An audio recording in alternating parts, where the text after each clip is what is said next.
Hello everybody, welcome to the West Ham Way YouTube channel. It's Corey, and of course it is the live watch-along for West Ham United versus Burnley at home. Unfortunately, West Brom have gone and beaten Wolves, so that game on Tuesday is going to be very, very interesting. But let's get straight into things before the lads come and join me. Let's start with the Burnley lineup. Obviously, they have been released. Very, very similar to the predicted 11 that I released. It will be a 4-4-2. Goodmanson coming in instead of Dwight McNeil. He'll be on that right-hand side. Brady on the left. Brownhill and Westwood in the middle. With Wood and Barnes up front. Fingers crossed Wood and Barnes don't get any joy against us. You would fear for someone like Chris Wood, particularly with his record against West Ham. West Ham starting lineup on the other end. Listen, I predicted it right. I'm buzzing with this one. Soufal, Dawson, Ogbonna, Creswell at the back. Rice and Souček in the pivot role with Fornals, Benrahma, Jarrod Bowen as the three centre attacking midfielders. And Mikel Antonio after 88 minutes against Stockport playing today. Let me know your thoughts in the comment section. What we're saying about the starting lineup. Would you have changed it? To be fair, I think this is the best lineup we could have gone and put out against Burnley. People may say maybe having Manu in there, maybe Benrahma on the left. I do get that, but I do think we are going to need Fornals' work rate, particularly in the press today. So it will be interesting. Mikel Antonio, I don't think he's going to get too much joy in this game. It's going to be up to him to make those runs in behind and play off the shoulder of the Burnley defenders. And as we know with Burnley, and as you would have seen with the preview, they're very, very good at getting in that defensive shape. So it will put West Ham under a lot of pressure. There'll be times when West Ham have the ball. Trying to break down Burnley is almost a thankless task. But I think West Ham, if we push those fullbacks up today in Soufal and Creswell, we can possibly hurt them. But going back to the Burnley lineup, particularly with what they've said here, Goodmanson going on that right-hand side does change things slightly. Dwight McNeil plays as an inverted winger, likes to come in those central areas and get shots off on goal and try and link up with Wood and Barnes. But the fact that Goodmanson's there, a natural right-footed player, going to try and take on Aaron Creswell, you think that maybe Sean Dyche has looked at that and looked at possibly West Ham needing to go and press them a little bit and try and get something out of it. And maybe Goodmanson's the guy that they can use, particularly on the counter. So listen, it's going to be a really, really interesting game. Once again, get your thoughts in the comment section. Like the video as well. We're just starting up. We've got about 30 minutes until kickoff. I'm very, very much looking forward to it. I actually think, looking at this game, I think West Ham should win it, to be fair. It is going to be tough. I'm not saying it's going to be by a massive margin because we know what Burnley are like. And listen, I probably haven't said it enough. I think in an attacking sense, yes, they haven't got enough goals recently, and that is why they are in the table. But you cannot discount the link up between Barnes and Ashley Wood, and they are the preferred choices. They are starting to play a little bit more regularly in this Burnley side. Wood's going to keep his position very, very nicely in that box for West Ham. So we have to watch out for it.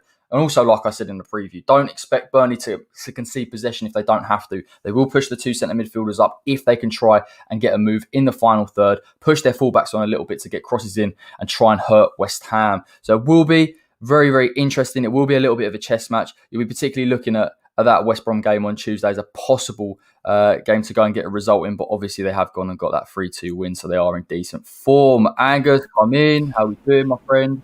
Corey, I'm good, thank you. I'm very, very good. Positive lineup, so happy today. First 3 p.m. kickoff in a while. Yeah, exactly, mate. Not a too early a start for you. But yeah, like I was just saying there, the lineup for me is perfect. It's the one I got absolutely spot on, which A, I'm buzzing about. But B, far out. But B, you know, it is a good lineup. I think it's the best side we could have put out there.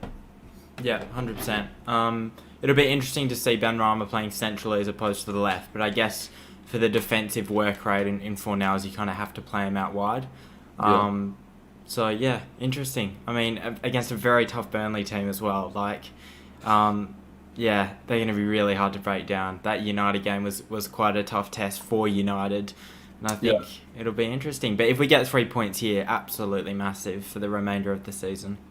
I think it's huge, mate. I was just saying then, I think it's huge with these next 2 games. I know West Brom have got that result and fair play to them, but we can still beat them. I think there's still an avenue there. If we get 6 points from these next 2 games, we're looking at a very, very nice position. And we know that the table is very tight, and going towards the end of January, getting those type of results is a real positive.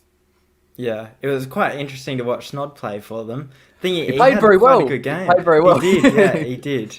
Yeah, and it was quite obvious to see why Big Sam brought him in, because he was desperate. You could tell he was desperate to get on that pitch and try and make an impact, and his tracking back was quite good, and yeah, fair play. I thought he was very good in terms of holding up the ball. His position. What's interesting, mate, is every time you saw Snoddy in a West Ham shirt, particularly for the past 2 seasons, he's played centre midfield. He's actually playing on the wing coming into his left foot, and he actually looked a little bit more dangerous. You wonder whether West Ham possibly maybe even missed the trick. I know it's hard to say in the way we play, but yeah, I'm happy for him, man. He's gone out there and he's put in a really good shift. 100%. Well deserved. Chris Wood starts. I know, Andrew. I saw this horrible record saying I think he scored 6 and 6 against West Ham. I would say to caveat that Burnley have really struggled for goals this season, and I think from open play they are going to struggle against the West Ham side, who defensively we've improved. I think we look at Burnley in the past couple of years against West Ham. They've been able to get a lot of joy against us, but we are a different side defensively now, and you'd hope that kind of puts to bed some of the issues that they could cause us. Not to rule them out, but it definitely diminishes it a little bit.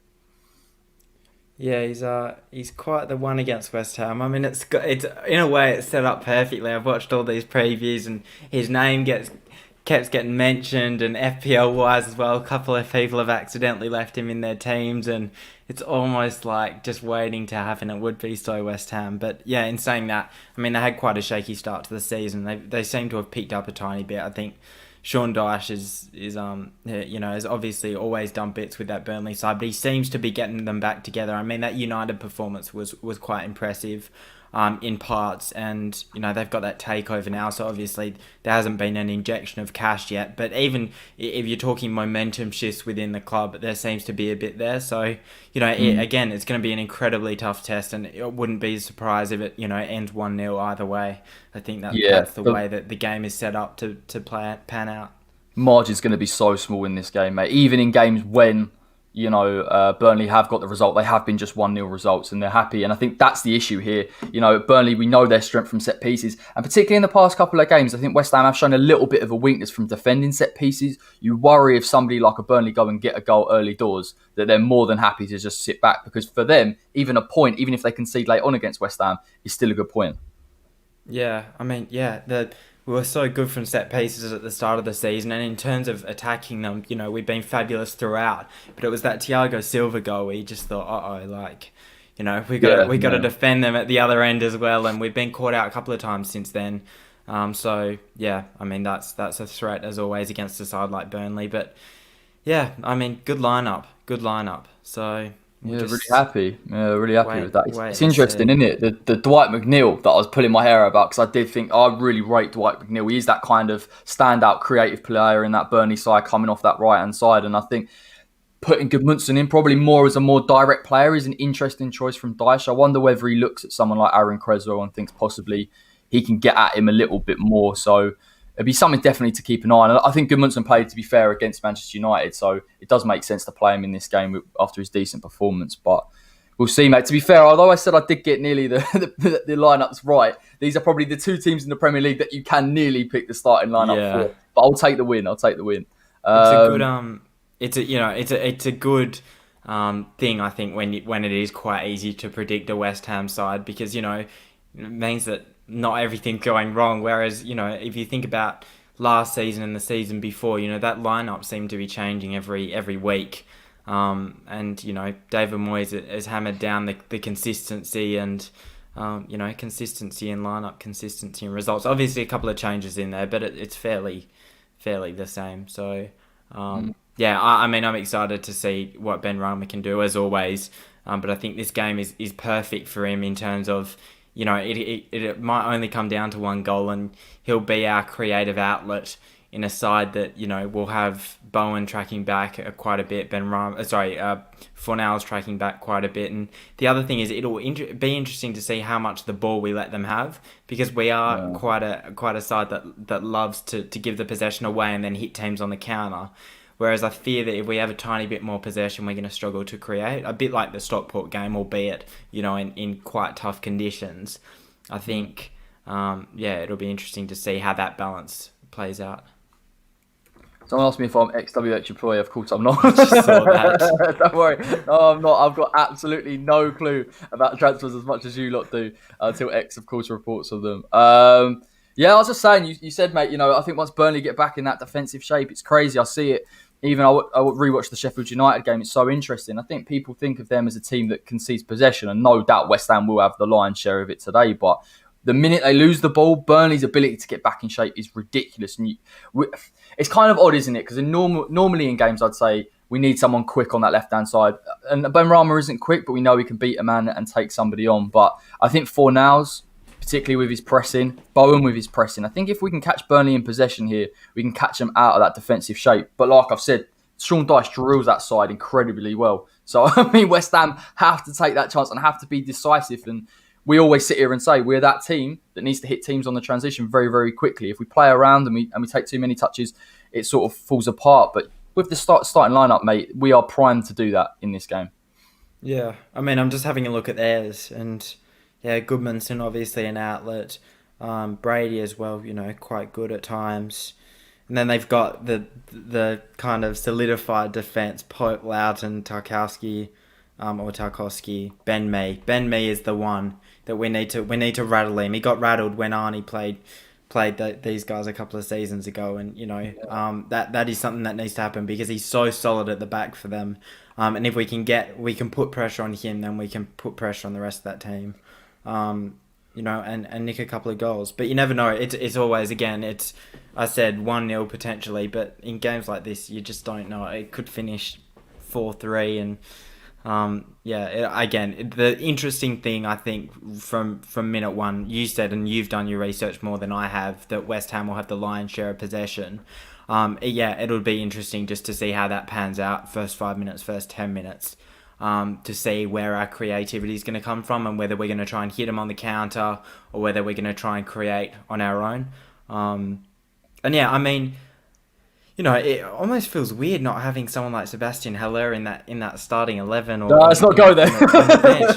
Well, it's just weird, it's a whole different question of how we're going to try and open these guys up.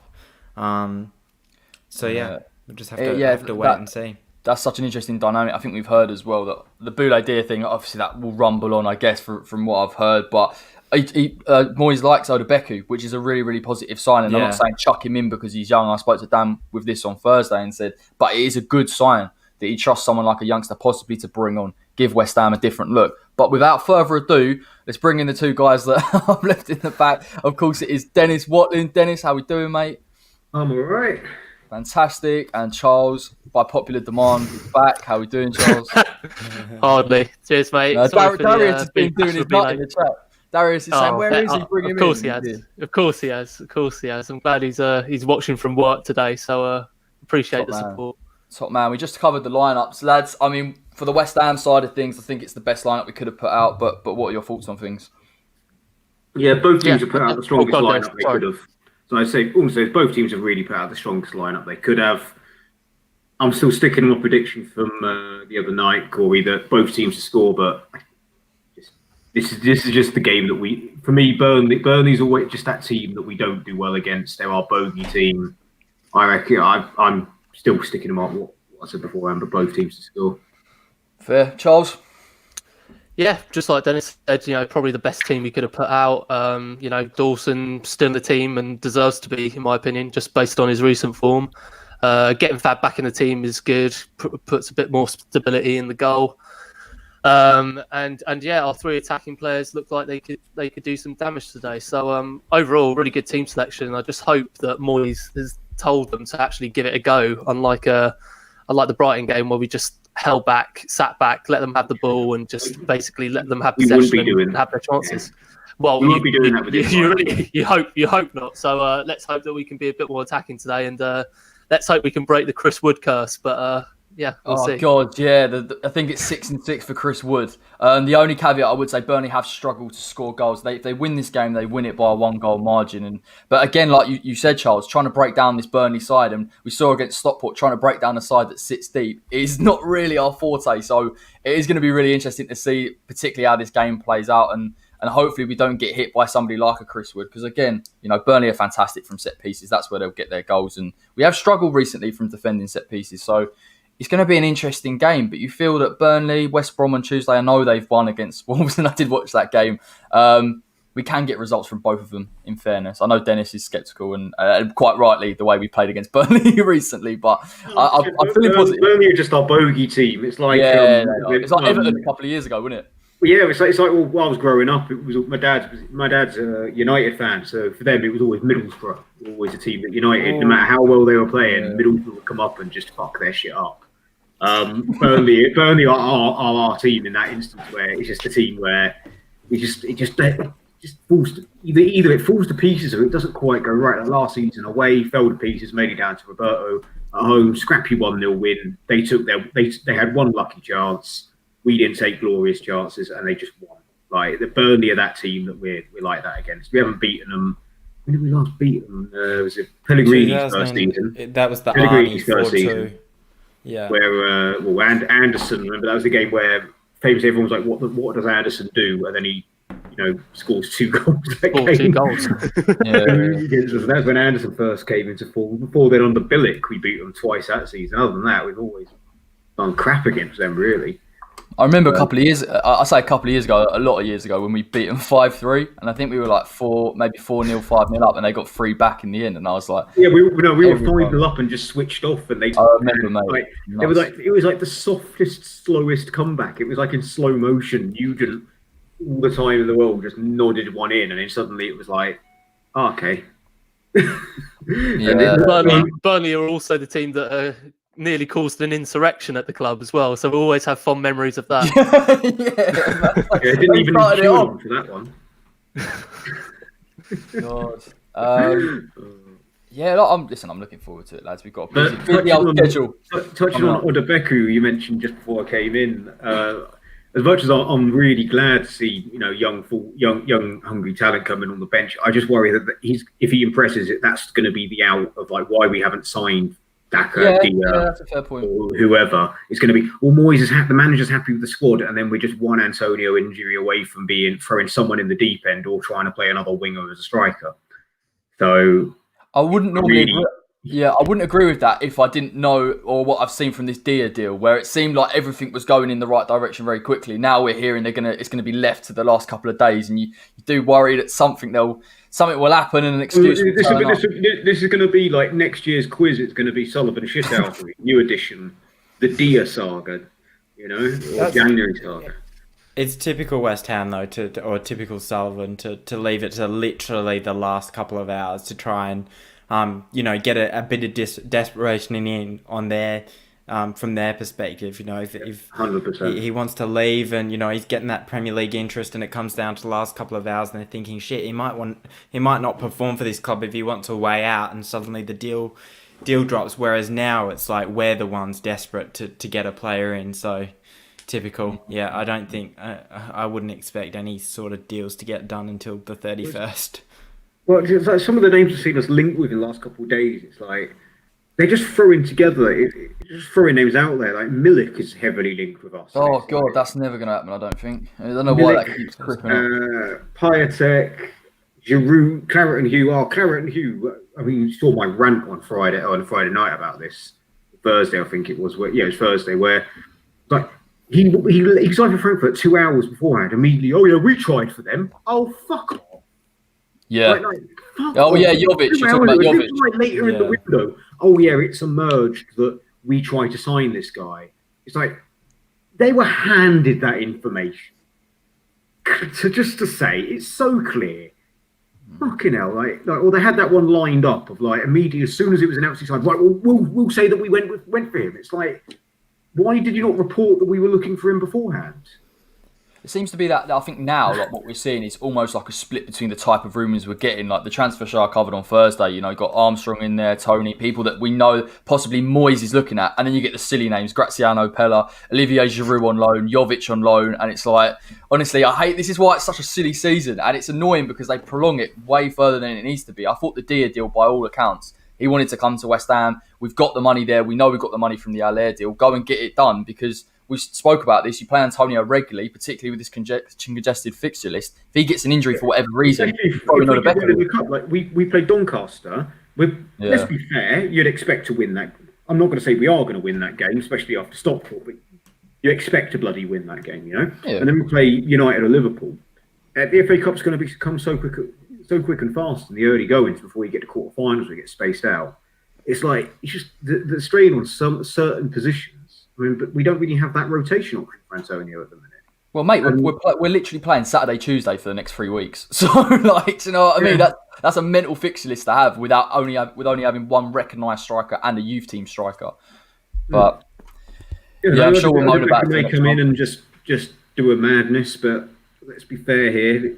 Can't expect too much of him in the deep end. It's one thing playing under 23 football. It's a whole other kettle of fish coming up against Tarkowski and co in the Premier League.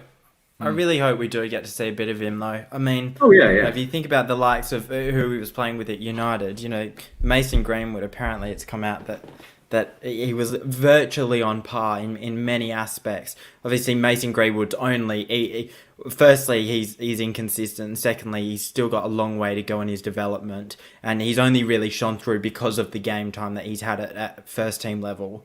But, he seems like someone that could be quite promising if we give him the time, obviously. And again, Dennis is spot on. You can't expect too much of him. And my fear would be that, he starts, Antonio gets injured, we don't get the replacement in, and then suddenly, it's all on him. And the pressure is just, at Premier League level is tremendous without being the lone striker week in, week out. So, but it seems like we've done well to get him. One thing I want to ask you guys, I wanted to ask you guys at the end of the game last week, to play devil's advocate, is would you accept one of these more underwhelming, let's say a typical Sullivan, we loan Giroud or Deeney or whoever, but it means we get Daka in summer? Oh, I see. I'm not saying it's going to happen, but it's one of those things where I would, but I know full well that won't fucking happen. Because of to almost even counter caveat that, will we see another Premier League season like this where everything is so tight and congested, where West Ham have a genuine opportunity here to really take advantage of it? And that's the only thing I would say. We know we've got the Allaire money, so we're talking about Daka, what is 25, possibly 30 million. We're not far off that, even with the money we recouped. And I think this is the thing, we do have the money. If we could go and get someone like that, but that's the only thing I would say. I would just want West Ham to go out and get it done now. And get the player, because there's no excuse for me. I get it if it was like, okay, we'll wait till the summer when we've got the money and we'll bring Giroud in if it was possible on a loan. I'd get that, but no excuse. But I'm sure it won't happen anyway, so I don't know what I'm talking about. No, and I mean, Giroud is a quality forward, don't get me wrong, but I just can't see him fitting into the way Moyes wants to play. Like, I just can't. And I think I still think he's probably Chelsea's best centre forward at the minute, so I can't really see them selling him to us. Especially to a team in the same league that are only a few points behind you. Like I think are we level with points with Chelsea or a few? I think we behind? might. Yeah, we are. Yeah. Like what? So from the logic dictates, Sullivan might do that, but a competent board, i.e. Chelsea's, wouldn't do that. If he's going to go somewhere overseas. It was interesting what Angus said actually about Odebeke and kind of mentioning being in a lone striker. He used to play in almost a 3-5-2 in that under-23s team, so he's used to playing with someone, asking him to go and play a lone striker role. And we know the emphasis that Moyes puts on his strikers to sort of go and run the channels and pick it up and then hold up the players. Well, it would be a massive ask of him. I know he's a quality finisher, and I think that can sometimes translate quite quickly, but in terms of overall play, that is quite hard to get up to speed with. So definitely need someone.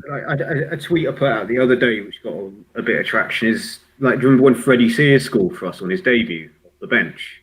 Of course I do, man. I didn't actually think, not until just now, have I really made the connection. But honestly, his scoring record at youth level was insane. Loads of people were hyping him, and I thought we had a world beater.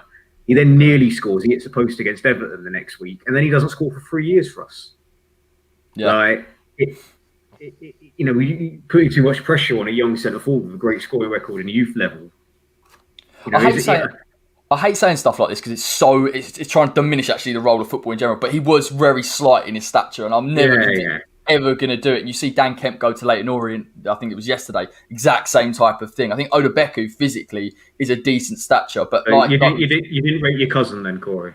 Nah, it wasn't good enough for me. I had to go out and get some experience in the lower leagues. Sorry, I thought of that one on the spot. That's the thing. When you have a player that's so small in stature, their technical ability has to be different class for them to compete. And if it's not, then that translates. But Odebeke seems to be someone that can definitely grow into the role. I mean, the thing West Ham haven't done well enough is getting some of these youngsters out on a loan basis and getting those players to have 25 to 30 games. See that with Grady, he comes back almost a different player. You'd like to see maybe if we can get someone in January, Odebeke go on loan maybe next season and get a consistent run of games. Yeah, you think so, but we know what's going to happen. Odebeke's going to come on. He's not going to score, even if he scores or not. He'll come on and be like, "Oh, Moyes is excited by what he's seen." And That way they think the PR machine will think, well, the fans, they love young players coming through and stuff like that. So they'll buy that. It's the West Ham way, and they'll do all of that. And they'll push him to the moon, and he'll be flogged for a couple of million in a year's time.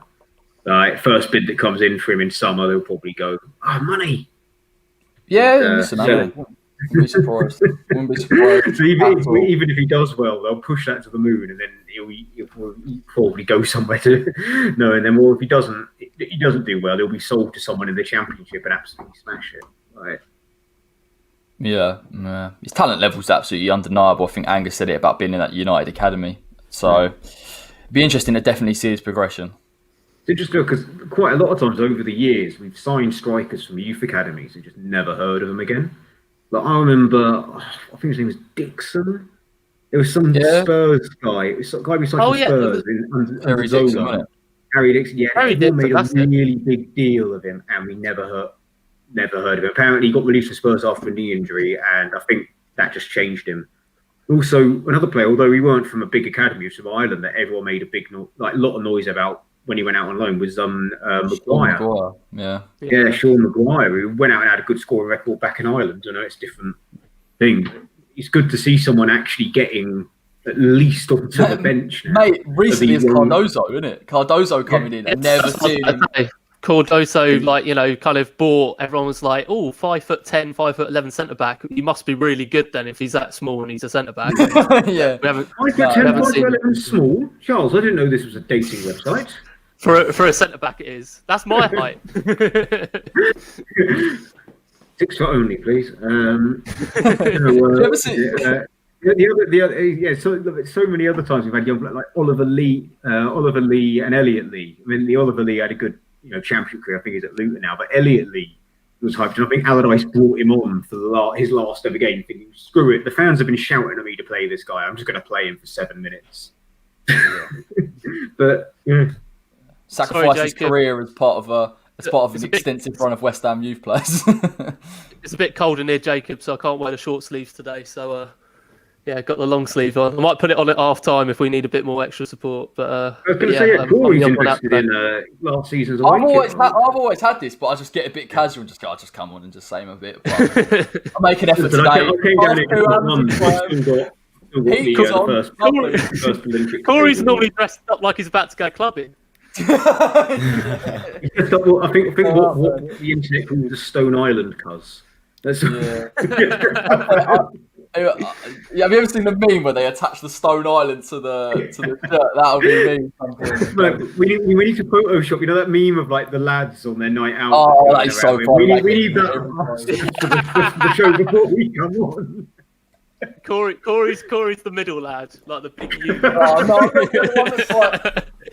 There's his head looks like one of them stone things. Nah. I'm like, imagine going out on a night out one time about 2 years ago and getting pulled for it like on social media constantly. That's definitely us. That's happening to us, boys. We're all getting pretty certain that photo was like after the first lockdown when bars and stuff opened. I swear, like must be a recent photo. That surely. As me in bits, mate. As me in absolute bits. It's been round for ages. I swear. Yeah. I first saw it in summer. So I thought that. And now it's all of a sudden it's like popped up again. It's everywhere. Another 2020 meme that Sorry, go ahead, Charles. I was just going to say, have you seen the sea shanty? The sea shanty that they put together, like on TikTok. Great. The one that I discovered a guy at work introduced it to me. If you don't know it, just Google it after this. Is Wide Putin. And I'm like, I don't know why, but that's actually classic. I was just in tears laughing. There's one where it's like he does his ceremonial walk for like 3 minutes, and he gets wider every time he turns. If you've joined us for live match commentary, it will commence very shortly. But until then, the memes are being kicked out. It's talking about Vladimir Putin.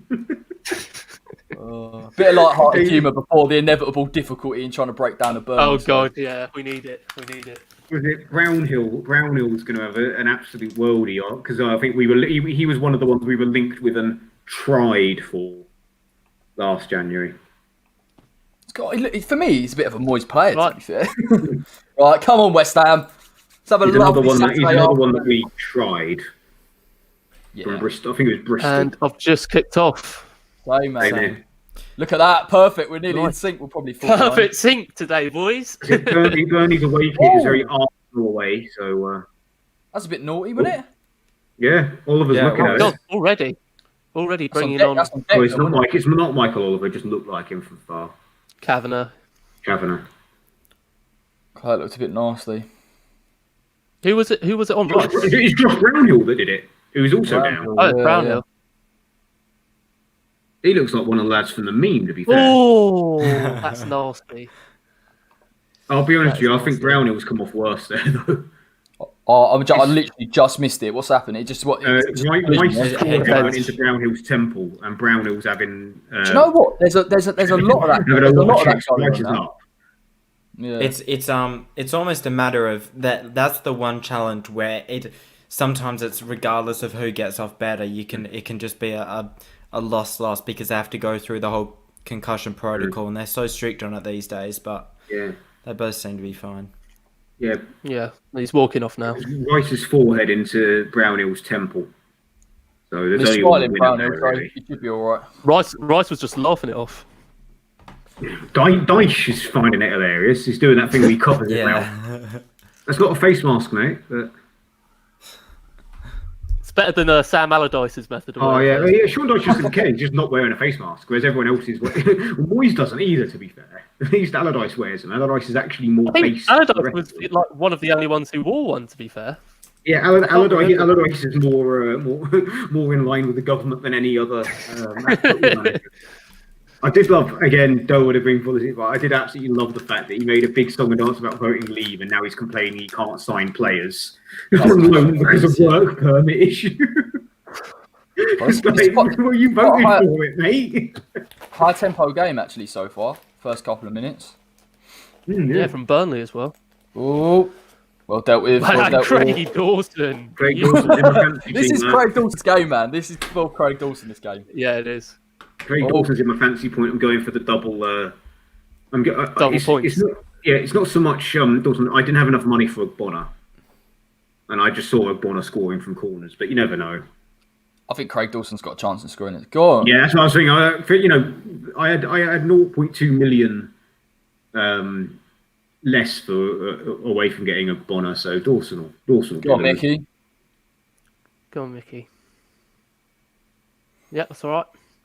Hopefully we'll see a slightly better performance from him today. Obviously, he was a bit slow at Stockport, tough conditions. But today, it's going to take a while for him to work in.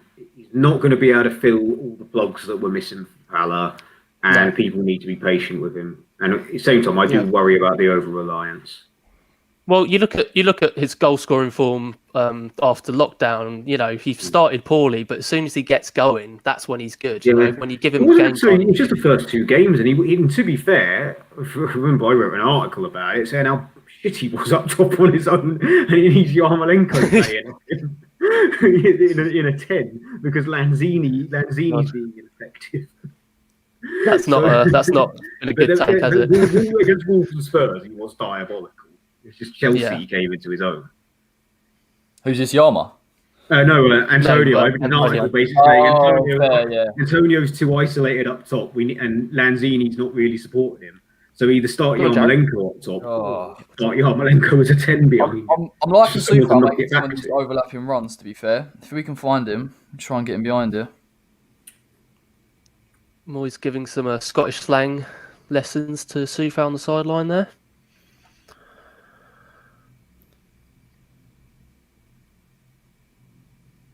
Oh, God, this football. This is proper West Ham Burnley football here. I think the most West Ham Burnley game we ever had was away 17-18 when Carroll got himself sent off in the first half. So as a result, we had to park the bus. We were 1-0 up, we had to park the bus, and Burnley just hammered us, and eventually Chris Wood out-jumped, I think it was Winston Reid he out-jumped, and equalised in stoppage time. But it was just, it was just long balls. Oh, lovely Declan. I know. I see. Go on. Let's get Reedy back in the team. I was loving Reid in training, to be fair. I've got to be honest. Not sure what his fitness is. As much as I know he's not going to be an improvement on what we have, I just want to see him play for us one last time. Yeah, same. Like, if he can play against Doncaster for some rotation or something, just one last time playing for West Ham. You think about him, Cress, Ogbonna, all played at the Boleyn. Now that, they're still roaming around. It must be good for the dressing room to have them, Nobe still there. Randolph as well. So we're still keeping our ties slightly, which is quite nice. I'm not too sure. Oh my god! Yeah, yourself, Miguel. Antonio's notorious. He used to do it all the time under Pellegrini, trying to do that turn and shoot from the box that would go about 20 yards high and wide. I think he tried to find Bowen, but yeah. He tried something. Yeah, he tried to attempt something. He showed effort, right? Yeah, that's all that matters. Oh god, Fab, straight out. I'm actually so happy having Fab back in the side. To be fair, yeah, it is good. Yeah. Again, yeah. Randolph did nearly give me a heart attack at one point against Stockport. The ball he came out for from the corner. Oh my god! Yeah, he did like the worst punch I think I've ever seen. It was like he was trying to punch someone in the nuts. It was just you're gonna punch out. Oh fuck it out. Oh yeah. Go on, Craig. No. Dawson's distribution is not as strong. So, Fabianski kept that. Oh god! But good effort, actually. Don't have Dawson play it out from the back. Just sideways pass from Dawson, please. That's such a hospital ball, isn't it? Oh it's god! just like, why? Again, terrible. I'm just expecting Leslie, if she's watching it, Leslie to pop up going, "I warned you," and I'm like, "Yes, I know." We're still waiting for it. Ooh. One thing that will always stagger me is how our record signing number 9 never actually got the number 9 shirt, and somehow Said Ben Rama's ended up with it. Yeah, it's just not a number 9. Like, it's quite funny. He's using the same number. We gave it to Hernandez, didn't we? And then we sold him. Yeah, so he kept it, and then once we sold him, the shirt stayed. Not there, Creswell. Occupied. Cresswell, that is an appalling clearance. Get there. Well done. Well done. Go on, right seat. Too late. You're already in shape now. We'll take that. Free kick. Fair enough. We won territory as well. We're almost out of our own half. This smacks of that Sheffield United game when it was trying to get territory. Like, that's what it's like. Yeah. It's like, you go, then we go. And how far can we get into your half? Territory free kicks throw-ins. Oh my god, that free kick. Straight to the Burnley defence. Oh, come on, West Ham. It's quite interesting to note that when we play teams like Burnley who aren't as lethal, we never seem to be that solid in defence either. It's almost a case of you're at the level of the opposition in the sense that, we weren't doing this against Everton. Dawson maybe a tiny bit, but giving the ball away in obvious positions and not being useful with the ball. Whereas now we just kind of seem to keep giving it away, and because we're not getting hurt ultimately, and there's no real intent from Burnley at the moment to attack with anything other than shots outside the box, it'll probably just keep happening, which is a bit frustrating. But go on, Benny, in the pocket space. They're playing. Lovely ball. Oh, it's just right, good. That's a very good ball in. Mickey scored. Mickey has scored. Yes, gets in there. Yes, come on. What are you doing? Come on. What ball for That's now? the worst backstroke you'll ever see. He's not ending up at the Olympics. We've that was a shocking celebration. The bid for Dia. We don't need another striker. Antonio's never going to get injured again. It's a fantastic delivery. It's a quality delivery into Mickey there. Great ball from Ben Rama to Bowen as well. Yeah, Look at 4 nows. That's some ball. But yeah, 4 now. Great. I'm going to be honest. Maybe should have absolutely horrendous defending by Burnley. Yeah, it was. Ben Mee knocked it down to Antonio when he should have left it. He should have left it for Lowton, who would have hoofed it out. Yeah, because look at this. Ben Mee should have left it for he was about to get rid. And as a result, Antonio wasn't offside. because it came off Ben Mee. Oh, And it's thrown Tarkowski as well there. Go on. Whereas if Ben Mee leaves that, they don't score. Terrible defending by Ben Mee. And it's someone that I know. I remember saying famously to you and Dan that I think Ben Mee's better than Tarkowski anyway. Oh, you fool, man. Well, Ben Mee should be the centre back. I love it. It's still good positioning from Mikal, just on the kind of on their shoulder a bit there as well. He has got fortunate, but fair play. Get a goal, get a bit of confidence up. 1-0 West Ham. Come on, boys. Well, You're right, Charles. That ball from Ben Rama was sublime. Yeah, it was, and Bowen, good awareness to pick out Fornals, and Fornals good ball in. So good play. Oh. It's a perfect matchup, Mikel Antonio against Ben Mee, because again he'll just get hassled the whole time. Well, lucky there. Wood nearly through there.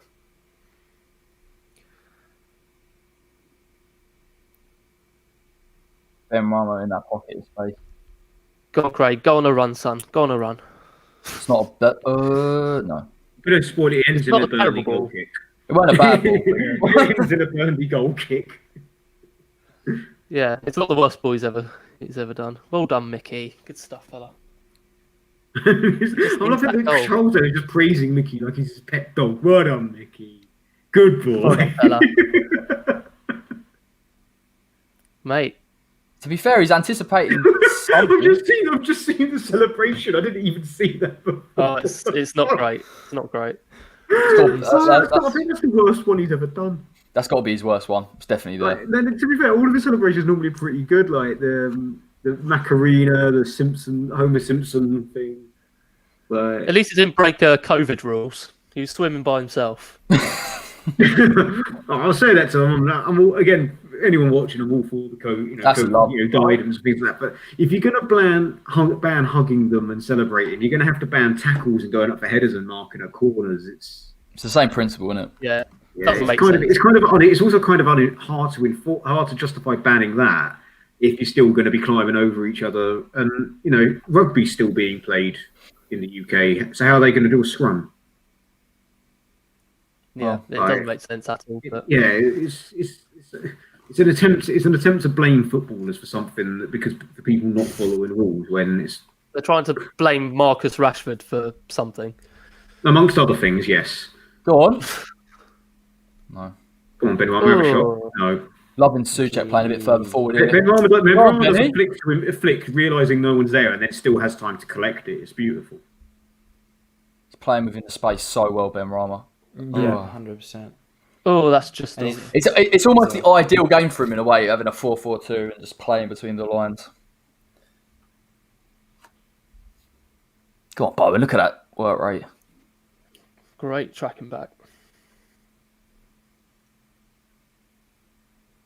Ben Mee getting frustrated. Oh, 4-0. Oh, Pablo. Oh, go on, Mickey. Oh, Ben Mee stops the certain goal because I think he's off as well. He was off anyway, I think. I'd say Ben Mee's having an absolute horrific time. I know he got there with Mikel Antonio. That's the thing. He never seems to be good when he's hassled quite a bit. You know, the Arnie against Burnley at home a couple of seasons ago, the game we won 4-2, hassled him from minute one and ended up getting the goal because he was on him the whole time. And it's the perfect game for Mickey, or at least the perfect opponent for Mickey. Because Ben Mee naturally is actually quite a very good defender, but he seems to struggle a bit under pressure.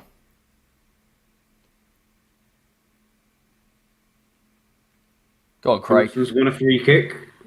Go on, Craig. Lump it up. Dawson's getting bullied by Barnes.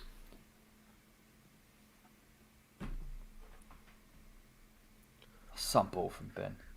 Yeah, really nice ball. And great run from Joe Bowen as well. Yeah. Just all round good play. Look at Soufal in the box as well. Yeah, no, Soufal. Go on, son. Get in there. He wants that goal. It's so bad. It's such a bad celebration.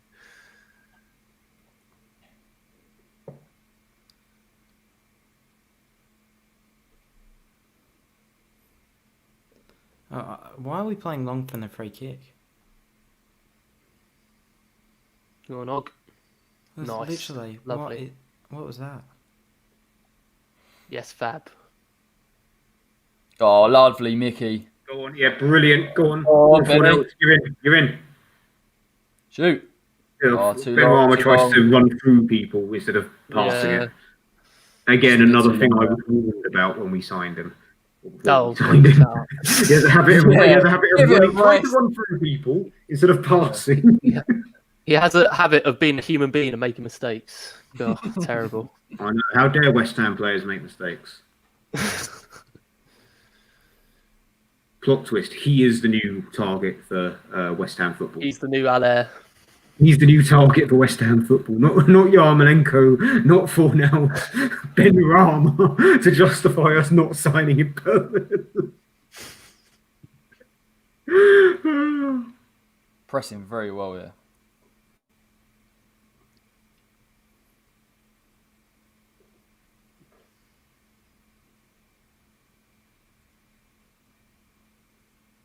Yep. Is that not out? Thought it was out. No. Just in.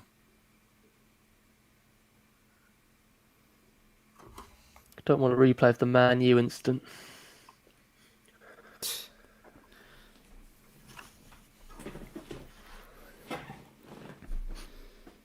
Ashley Barnes is coming a lot deeper than he normally does. Out To on be the fair, wing. he does come deep.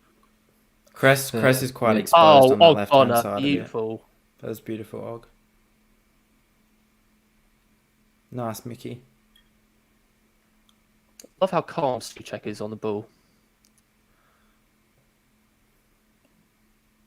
Go on, Craigie. West Ham, bit of composure. Go on, Mickey. Go on, Mickey. Go on, run the channel. Go on, Bowen. Get that. Go on, We're in it. Jared. Oh, Oh, lovely. Oh, no well one done. there for. Well done, There was no Jared. one there for him. He was trying. I think he was trying to play off a hand. Come on, boys. I love that from Bowen there.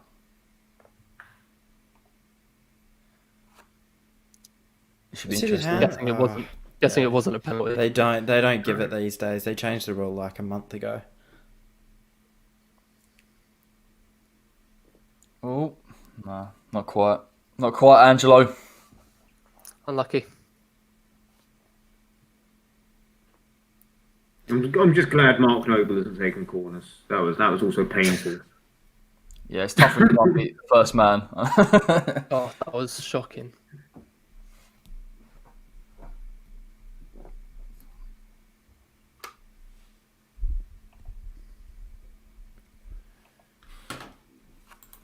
Ali McCoy's attempt to pronounce two foul is absolutely hilarious. Oh, really? Well, if anyone's got the commentary on, Ali McCoy's cannot pronounce his name, and it's brilliant. Oh. Neil Morpay's put Brighton ahead against Leeds, lads. See, I was on Good All Leeds TV last night and they were saying this will be a 3-0 Leeds. I'm like, Oh no, they're playing their second score. choice keeper, mate. They're playing that Casilla guy who's a clown. Oh, they're playing Right. him? Oh, yeah. They're playing he's Casilla. not good. Yeah, he's an Oh, absolute clown. okay. Difference then.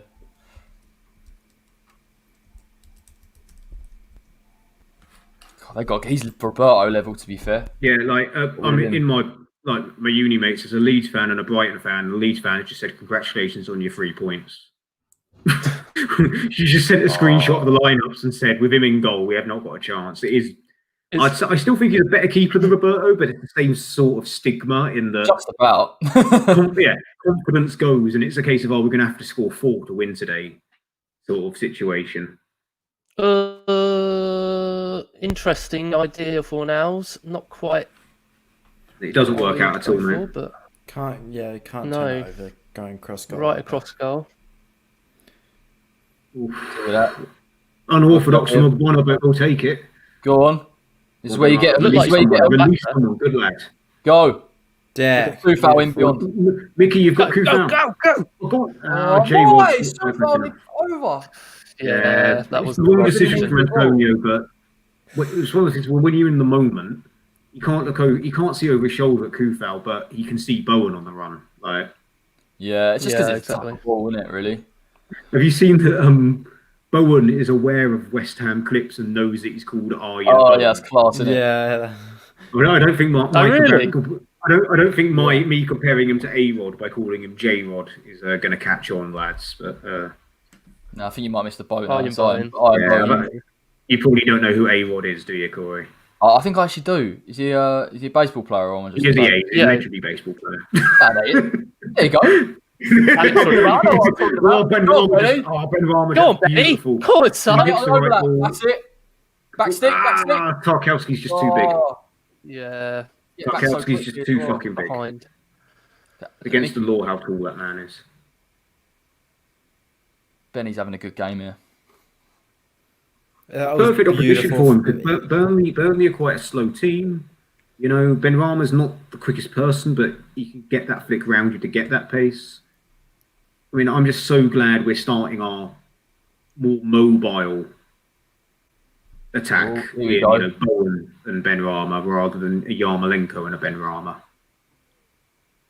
Yarmolenko's pace hurts us so much. Well, that goal doesn't happen if Yarmolenko's playing instead of Bowen. Agreeing, huh? Like, I mean... It's not even close, is it? Let's be honest. Yeah.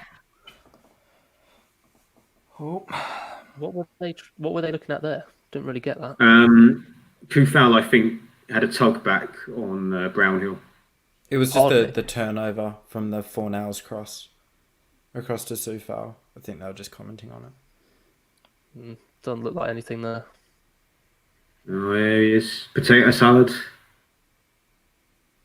Good ball, actually, from Sufal. Really good ball, better takedown. He's got such a good touch, Cresswell. To be fair, Lovely. You're in the team, boy. You got to score. Some serious space in that midfield. Come. Oh, Cresswell. Okay, right. Interesting. Nothing really happens there, lads. No. Go on. Away a needless free kick. He actually just took him out. There was no need. To be fair, if he was going for the ball, I thought he was going to get it. Yeah. Moyes ain't having it. Moyes not happy.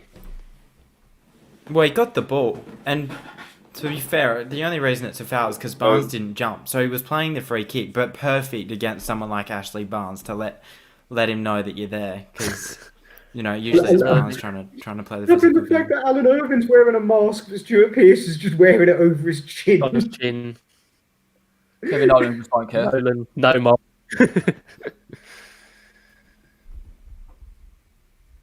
God, we've got cracking. They're just real football guys. I was like, what? So was Sean Dyche not a real footballer then? Tarkowski's having a bit of a argy-bargy. Go on, Sufal. Take him out, son. Yeah, go on, Sufal. I'll be honest. I fancy Tarkowski in that battle. No, Sufal quite huge. Do something a little. We used Tarkowski's money to buy Sufal.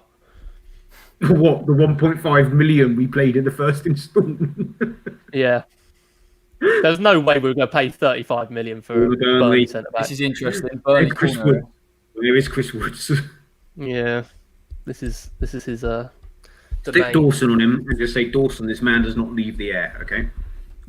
No, put Cresswell on him, or put Bowen on him. I think Sufal's on him. But no, I think Cresswell's on Ben Mee. That's a massive mismatch, honestly. Put Benrahma against Tarkowski. Cresswell is 1 inch taller than me, mate. For context. Well done, Fornals. Fornals gets out. Love that. Yeah, he's done well there.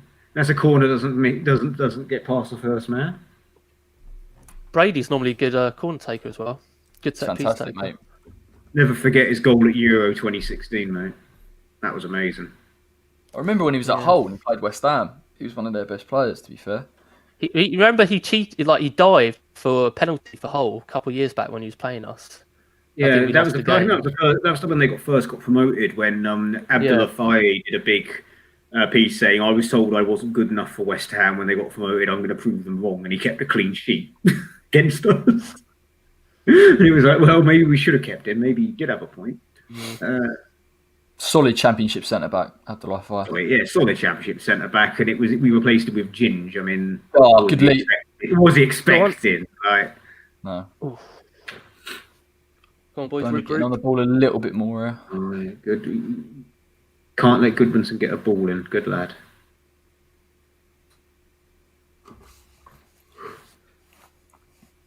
Oh, Very good tackle, well done. Well done. Jared Bowen trying to run past three people. He's got no right foot. Bless him. No right foot. Iron Bowen, isn't it? It really is. Iron Bowen, no right foot.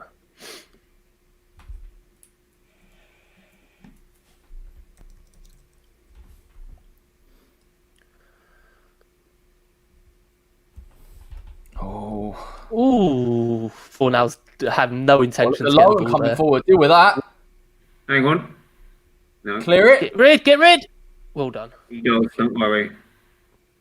Well done. Give him space for deliveries. Come on, West Ham. Cress is. He's not going to be Oh, involved. he's been caught out there. Oh, It's a good ball. He keeps playing too centrally. Yeah, there you go. Thinks he's a centre back. Oh, oh, ooh, Cresswell, no! That is a stupid challenge. That's a stupid silly challenge. challenge. And to that go was Yeah, so for. he close to ca- being he- a fucking penalty. This screams Palace game to me in terms of Cresswell's positioning as a left back. I think Fornals keeps trying to track back for him and almost play left wing back, and Cress is slotting into the third of the centre backs, and that is if they're gonna get a goal, it's gonna come on that side this first half through the Cresswell Robbie wings there. Brady's a free kick specialist as well, lads, and they got Goodmanson, who isn't half bad. They got Brady as Come on, well on that Fab. left foot as well. Brady and Goodmanson. That's such a rash Yeah. tackle to give away. It's just needless. We was in a decent shape. You know what I Yeah. mean? Yeah, Going and trying to meet the Cresswell. ball, stopping the delivery. It's not going and conceding and giving him a set He was just piece. way too cavalier. We were defending all right, to be fair, and then he just kind of gave it Ball away. dodged. Yeah. Brady's going to look to smash one with his left peg here. No, Yeah, I he think it's is gonna be. good. I think it's gonna be Brown here, maybe in Swingle for like a Chris Wood or something. No, it's gonna be Brady. Innit? It will be Brady, yeah. Straight into the wall, lads. Get in there, come on. And Lowton smashes it over the bar. Love that. Love it. Fantastic. 27 I was minutes worried it gone. might West have been Ham a 1, handball. Burnley 0. They're getting a little bit back into the game here, Burnley. But to be fair, we conceded a free kick when we really didn't have to. It is that is their out, 100% Burnley. The Cresswell left back positioning is shaky to say the least at times. So he just needs to slot out a tiny bit. To be fair, it's almost like he's been asked to do two jobs: play like the left of a centre back and move quickly to get those balls to try and almost track the runs once the player does have the ball. To keep kind of solid centrally and then push out if they do receive the ball on the wing. But I don't know. I think, to be fair, that could be something that he's been asked to do because we're quite good aerially with Dawson and Ogbonna. I think it's a trait of the way we played. Every time there's a 50-50, West Ham are looking to try and get in there quite quickly. And I think he just wants to get the ball whilst Burnley are out of shape and try and... Well, yeah, no. It was just more the first phase. The second phase, again, yeah, I'd much rather he actually got that challenge off than if we'd lost the ball there because they were through on that side again. Yeah. And that was what happened at Palace. He tried to make the challenge didn't work, and they got that cross in. So much rather he actually gets Fouling it? Yes. Yeah, he gives it in the end, mate. He gives it in the end. That's say. Come on. I think the only thing logic I could think of was either he was waiting for the linesman's flag or he was waiting to see if Soufal would get it back for an advantage.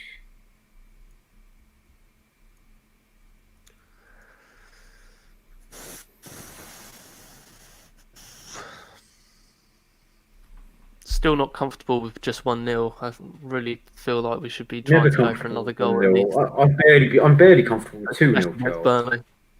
Yeah, that's true. But It is especially, literally because it's Burnley, isn't it? And you feel if they get a Yeah. set piece at any time, then they're good enough to... you just can't let them have the ball. You can't let them have a chance against us. That's what we did against Brighton. We just dropped back as soon as we scored, and then they scored again.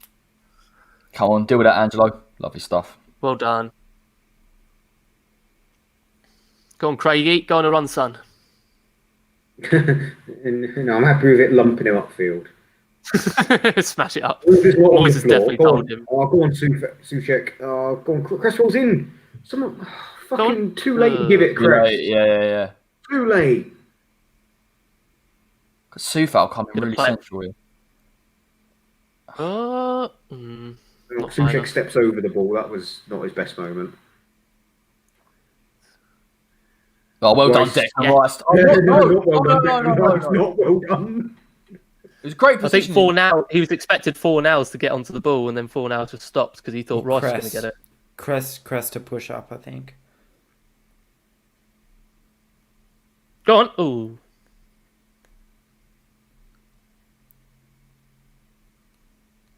God, they're getting a bit of the ball here, Burnley, to be fair.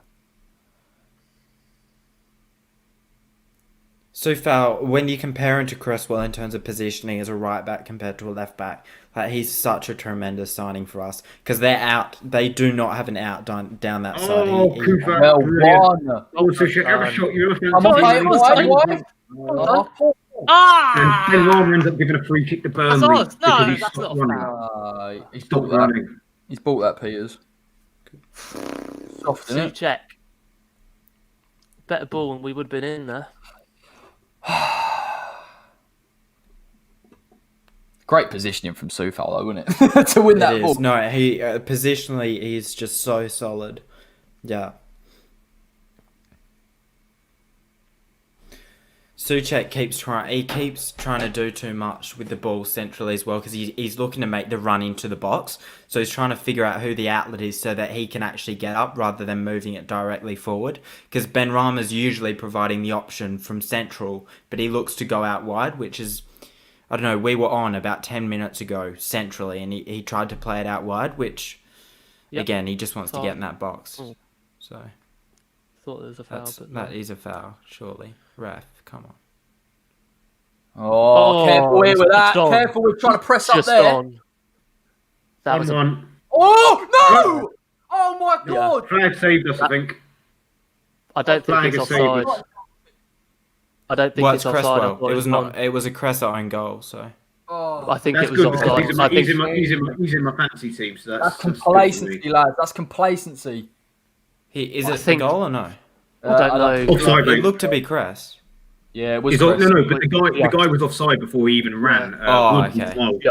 Yeah, he was. Ogbonna. Wow. Just saved a goal there. He's played the offside so perfectly. It's unbelievable. But that was way too easy. It was way too late. Literally 5 seconds, I was like, Ogbonna's gone in there way too quick because they just beat us. And I was like, oh. He's actually ended up saving us. Oh, yeah. He's played that so well. Go on, Jared. Go on, son. Go on. Nice. Oh, that was almost. Oh, God. Someone else gets a boot to that. Bowen's having a good game here as well. Come on, mate. Go on, Jared. Hold on, son. Well done. Decent. Play Benny. Ben Rama's floating out left now. Go on, Benny. I think Moyes trying to get the second goal here. I think he's just given up that defensive work. Go on, son. Go on. One again and again and again and again. Oh, checkmates. I thought you were checkmates. I thought you were telepathic. Come on, it's good. West Ham putting the pressure on here. Imagine the free kick. Yes. Foul, ref. Come on, Cress. It'll be Soufal surely from this side. Or Bowen. Whip it in with his left. I'd love to see Ben Rama when he's in some of those central positions just taking a shot. You know what I mean? It's a bit... Yeah, I think he's getting close down there. But... Yeah, it's tough. It is tough. I'm hoping... Hopefully, I want a Soufal outswinger here, I reckon. Yeah. I think it's going to be Bowen. It's going to be Bowen. It'll be Bowen. It's actually not too bad for Bowen. Oh, hold on. Oh, yeah, it is Bowen. They'll do the touch, won't they? Now the Cresswell ball comes in. Don't lose it. Yeah.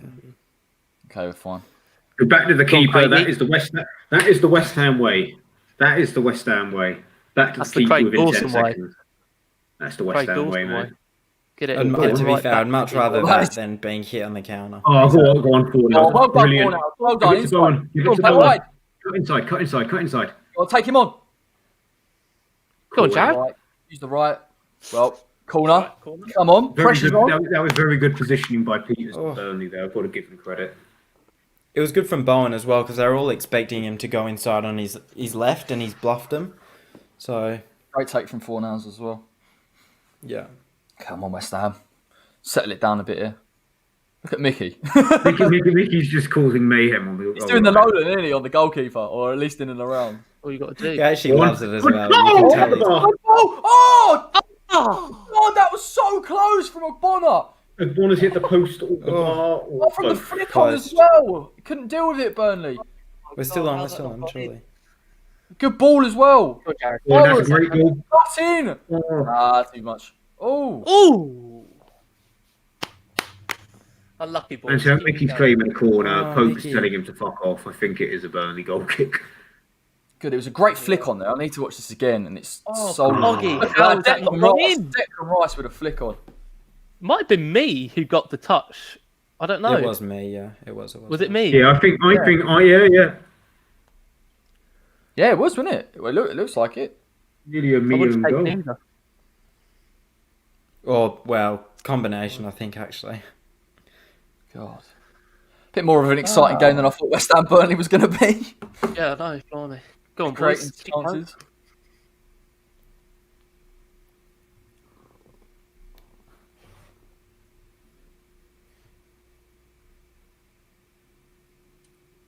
On Declan, well And done. Deckers. That's it. Deal with that. Let go. Oh, right. Wow, Yeah. Ooh, unlucky, well. Antonio. Go on, Benny. Go on, son. I'm behind. Press. Nice. Oh, well won. No. Oh, look at that. Bicycle kick there. DiCanio. Go Not quite. on, Bowen. And Good Jared. defensive work And there. Luka. Deal with it. and then not Come in, Declan. Wood, Oh! really. Abby had it covered, but yeah. Chris Wood, that dangerous man. Look at him. He really wants to. I hate that geezer, honestly. It's Oh, I fucking love Chris Woods. Again, I think we should, this striker, we should possibly should have signed him as a Carroll replacement. Oh, don't get me wrong. If he's playing for West Ham, I'm buzzing. Yeah, I was like, he's the perfect Andy Carroll replacement for a plan B. When we had Arnie and when it was looking like we were going to have Gomez, I was like, rather than Rondon, I think Wood might be the better plan B. But I think we were interested in him before he went to Burnley, but yeah, Burnley got themselves a good striker there. it's because I don't know this. It's probably he's only scored in the Championship. Would have been the excuse because he smashed it for Leeds in our first season at the London Stadium. But I don't remember us being. He had a great goal scoring record in the Championship. That is true. Yeah. He's playing in a Burnley side where he's not. There aren't. I guess they're playing to his strengths, but I remember him scoring against Man United last season with I think a dislocated or broken nose, and he carried on playing. I think he scored a last-minute winner. I can't remember. It might have been against like a Wolves or someone. It may have got a I penalty. remember him doing the post-match interview with his nose all wonky, where he got, it clashed heads and had either broken or dislocated his nose. Go on, Fornals. Put on the Oh, bonus. Go on. Pope doing all the way out there. Crikey. What the hell is going on there? We'll take that. He sold him, to be fair. It's actually some serious composure. Yeah, some good techers. Again, for me, Well, Pope is England's number one, but Go on, Antonio. He's so good. He's such a good Pressure keeper. on him. he is England. He is so much better than Pickford, in my opinion. Yeah, no, completely. I actually like That Dean is why Henderson. he got a goal. but he's- I like Dean Henderson, Yeah. but Dean Henderson is not playing. So Yeah. I feel like Dean Henderson's distribution is fantastic. Go on, Go go on, Ricey. on. go on, Benny. Go Go on, on, Benny. Go on, drive. That's it. out wide. Oh, come on. He's We've got to be a bit holding more him, decisive here. Go on, Mickey. Mickey's gone down. Oh. Yeah, we'll take that. No, No. free kick to No free Burnley. kick. No free kick. Free kick to Surely that was Burnley. a foul. To Burnley. Come on. Surely that was ours. God, if that goal had gone in from that knee, that would have been lovely. Rice with the flick. It's that flick on, innit? It's got him late runner, and then so close. And then headed onto his shin.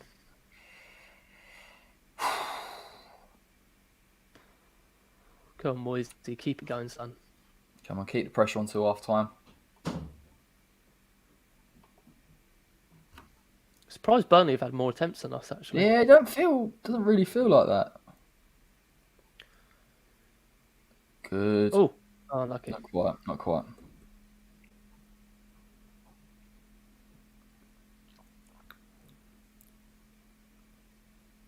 What a knock.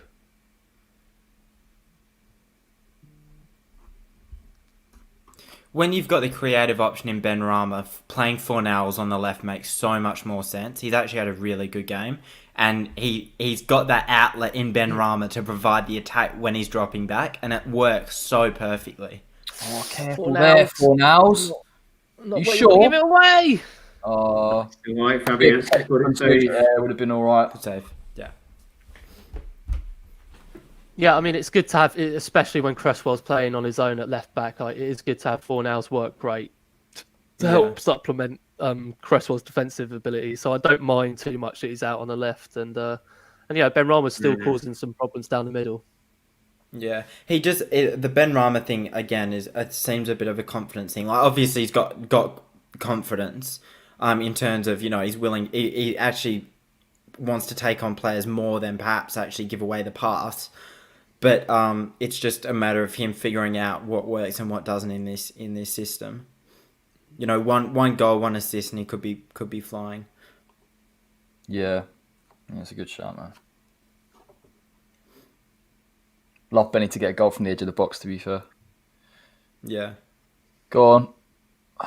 Antonio coming a bit deeper into Benrahma playing in behind. Go, Dawson, go on. Yes, Dawson. Beauty. Craig Dawson, your legend. You know what's going to happen now? Dawson's just looked at him and said, right, well, Wood is now a marked man. Next corner. Yeah, I'm now kicking his head. I'm kicking his head next time. Kick him in the head at the next The one corner. that got me was when he two-footed that Stockport player and won the ball clean. I was thinking, mate, you're a dangerous man, Craig Dawson. License to kill. To be fair, I think he was just trying to do a standing challenge, and then he slipped on the pitch and just ended up doing a 2-foot tackle. Oh my god, proper Sunday league. God, that game was a dirty game. That Second half as well, wasn't it? Dawson actually has done him. Look, I told you it was going to happen. Dawson's just done Wood. He's tripped over him as well. Yeah, he's fallen on him. Oh, what was stopping for? Come on, want a foul? It's a head injury, and I put Dawson in my team. Don't send him off. If Dawson gets sent off, this will be. There is a VAR check happening. There is a VAR check happening, according to the commentator.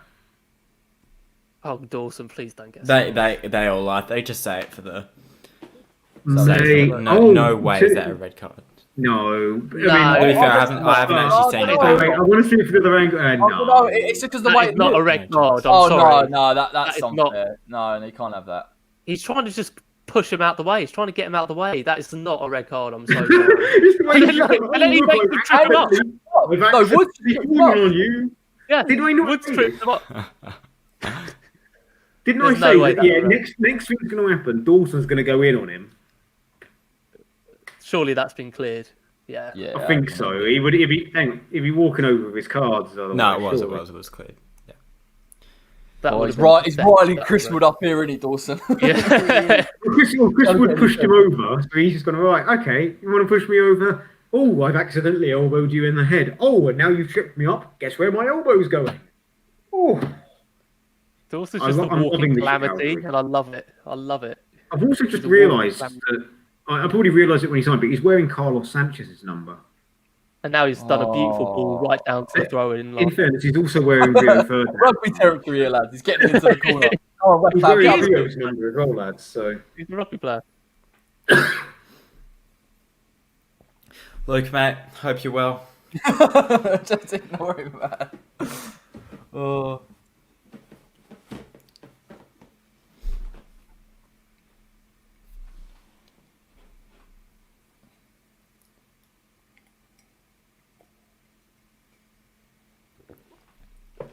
Come on, boys. Let's get to half time. 1 minute. Lovely. 1 minute of added time. Perfect. 1 minute Get a of cup added of tea in a time. minute. Freezing. That little, eh? I love that, man. Go on, Bowen. Go on. Well done. Uh, I crowded him out. That's close. Unlucky. Oh. Those Burnley players are lovely. going down every 10 seconds. Oh, go on. Go on, Benny. Good, Benny. Well done. Oh, lovely. Lovely. Possibly now they're backing. No. Whip it. Ooh. Like, go on, Benny. Oh, God. Ooh. Loving Souček getting in this box as well, particularly from these crosses. Go on, one more chance, boys. Go on, Benny. Go on, Benny. Drive in. Go on. Go on, Benny. Go on. Oh, Comfortable save from Pope at the end. Comfortable save. that'll be it, I reckon. 1-0 half time, West Ham. Let's just see it out. Yeah, I can't believe it either, mate. Hang on, and. Come on, ref. There we are. Done. Brilliant. West Ham 1-0 up at half time. We've done absolutely fantastic, to be fair to us. I know Burnley have had a couple of chances, and in fact, they've had more attempts than us. But I think West Ham, overall, in terms of winning the ball in the midfield, Ben Rama's had a lot of space. Jared Bowen's been fantastic getting behind. The deliveries have actually told for West Ham in this game, which you wouldn't think against the Burnley side. But I think we've been fantastic shape-wise. Been a few dodgy moments. Creswell coming out to try and meet the ball. It could have been risky for us. But lads will be massively happy with that. 1-0 into half-time against the Burnley side, and West Ham looking relatively comfortable. Relatively. I don't quite tell the whole story. It's been a couple of, iffy moments. They were quite fortunate to be bailed out by the linesman's flag for the Cresswell own goal. But equally, we hit the bloody post. So, swings and roundabouts. But ultimately, we've set up well for the team we played, which is very rare that we can say that, because normally we're having to change things. And, we keep this up second half. We knock on the door for the second goal, but until we get the second goal, no one is going to be comfortable. Not the players, not us. No one's going to be comfortable until we get that second goal, in my honest opinion. I'm loving that, mate. Charles? Yeah, I mean, solid first half. We needed to get a goal in the first half just to make sure that we have the advantage going into that second half of the game. But yeah, as Dennis says, it's not been completely smooth sailing. But defensively, we've still been pretty resolute. Dawson's tried to behead Wood, which is always funny to see. And yeah, generally we've been all right on the attack as well. I think hopefully we can try and push on for another goal at least, just to give us a bit more of a cushion going into that next half, because you just know that Burnley are going to try and jam a set piece goal or a penalty or whatever it may be. Yeah. So we just got to watch for that. But yeah, overall, pretty happy with that first half. And Angus, thoughts? Yeah, extremely positive, I think. Antonio providing that physicality up top, and at the end of the day, the word that stands out is probably presence. He's just there the whole time. He's causing mayhem. I think in fairness, he needs to have a tiny bit more awareness in like that second phase of attacking play. When he gets the ball deep, he needs to figure out perhaps who's making the runs. Obviously, Soufal made the run on the right-hand side early on in the half, and he decided to go inside to Bowen, which I think was quite poor. But, again, he'll take time to work his way back in and be fully, I guess, back to standards. I think Cresswell working far too centrally, that's probably been the one negative for me. And as I started to say that, sure enough, he got caught out, and he keeps trying to go for those second balls as well, which it worked this time, gave away the free kick, which actually wasn't too bad. I prefer he actually gets the ball or gives away the foul than, not doing that and then being free out wide, which happened in the Palace game. But I think he does need to work on his awareness. I think Angelo Ogbonna, absolutely a standout. Unlucky not to get the goal. I think if he'd gone in with a bit more drive, he probably would have got that goal. But the offside, the way that he played that offside trap was absolutely phenomenal. And, it saved us a goal there, 100%. I think Souček obviously keeps trying to get that ball out wide so he can make the run into the box when perhaps the option is there centrally to move it upfield. But, what can you do? Because he's a threat there, and there's no doubt about that. But I definitely think there's a goal in this 100%. Burnley, we're disgruntling them. They've got a clear way that they like to play. Sean Dyche 100% went into this game thinking 1-0 Burnley. That will be perfect. And that's not going to be the case. They're going to have to open up a tiny bit. And I think come 75th minute, this game's going to completely open up and it'll either finish, 1-0, 2-1, or it could finish 3-0, 4-0 West Ham, to be totally honest. Yeah, and one thing you said about the stats, although Burnley have had one more shot than us, we've had the same amount on target. Yeah. And other than that, it's pretty level. Possession's pretty level. Passing's relatively level. They've made like 30 more passes than us. I don't really look into too much, if I'm very honest. But it's been an even game. So I think Jarrod Bowen's been absolutely fantastic, to be fair, both defensively and offensively, getting in behind. His deliveries have been superb. He's causing them issues. I think clear it's to see that David Moyes has gone to this West Ham side. When you win the ball, you need to be quick in transition, and we are doing that. Even when sometimes we're trying to win the ball off them, sometimes we're a little bit too rash, but ultimately, I like that game plan. I think he knows exactly how to try and get a result from Burnley, and the fact we got a goal from a delivery is actually quite nice, to be fair. I know it was a mistake, but credit to Mikel Antonio. His positioning was very good. I said in the preview, I want him to be on the edge, particularly the shoulders of those two defenders, and that's exactly the difference with him in the side. I'm going to pop off for a cup of coffee, but I'll leave it to all of these three lads. They're very capable. I'm going to get a refill quickly. Leave it to Angus then. Angus, make sure you tell everyone to smash the light. I will. Don't worry. Channel as well. Angus is good. We can leave that. What we should have at halftime is just adverts of each of our individual projects. What can I promote? Exing Days Patreon. I've got it. Yeah, we haven't got any sponsors yet. We need Manscaped. Yeah, where's our Manscaped? Manscaped, Steinhauser. Who else do we need? Luna Lager from Aldi. Rory, I've got some surprise for you in my fridge. Oh, mate, I'm going to get some as well. Right, I'm off. Right, see you later, boys. See you later, boys. Right, I'll be back in about 5 minutes. I'll leave you with Dennis. Perfect. Went and got a couple. So. He's got the drink. Yeah, I think he's been pushing. He's been plugging that drink to me for weeks now. He has, yeah. Who are our sponsors? Which sponsors can we make up? I think Manscaped is one. When the channel grows, they've got to realize that there's an opportunity here to get out to the viewers that'll use their products. But if the money's not coming in, they're not getting a say.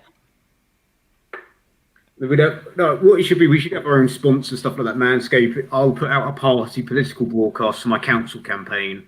Even though I'll be very lucky if any one person that lives in my district of Watford will watch this. So. Imagine we get the. Oh no, we can't. But if we sent out the link and got like another 4 people in, so when they came back, there was just like 6 of us here, just all talking about football, and Corey couldn't do anything about it. But obviously we can't let him in. No, we can't. Corey's the admin to get it in because for the Leeds game. For the Leeds game, my mate Fiona really wanted to join just to be the opposition voice, and we were like, Corey was like, no, it's a West Ham thing. We're not having some Bobby Yorkshire girl on the channel as well. Maybe one day. I think going back to the game, I think this could definitely open up a lot more.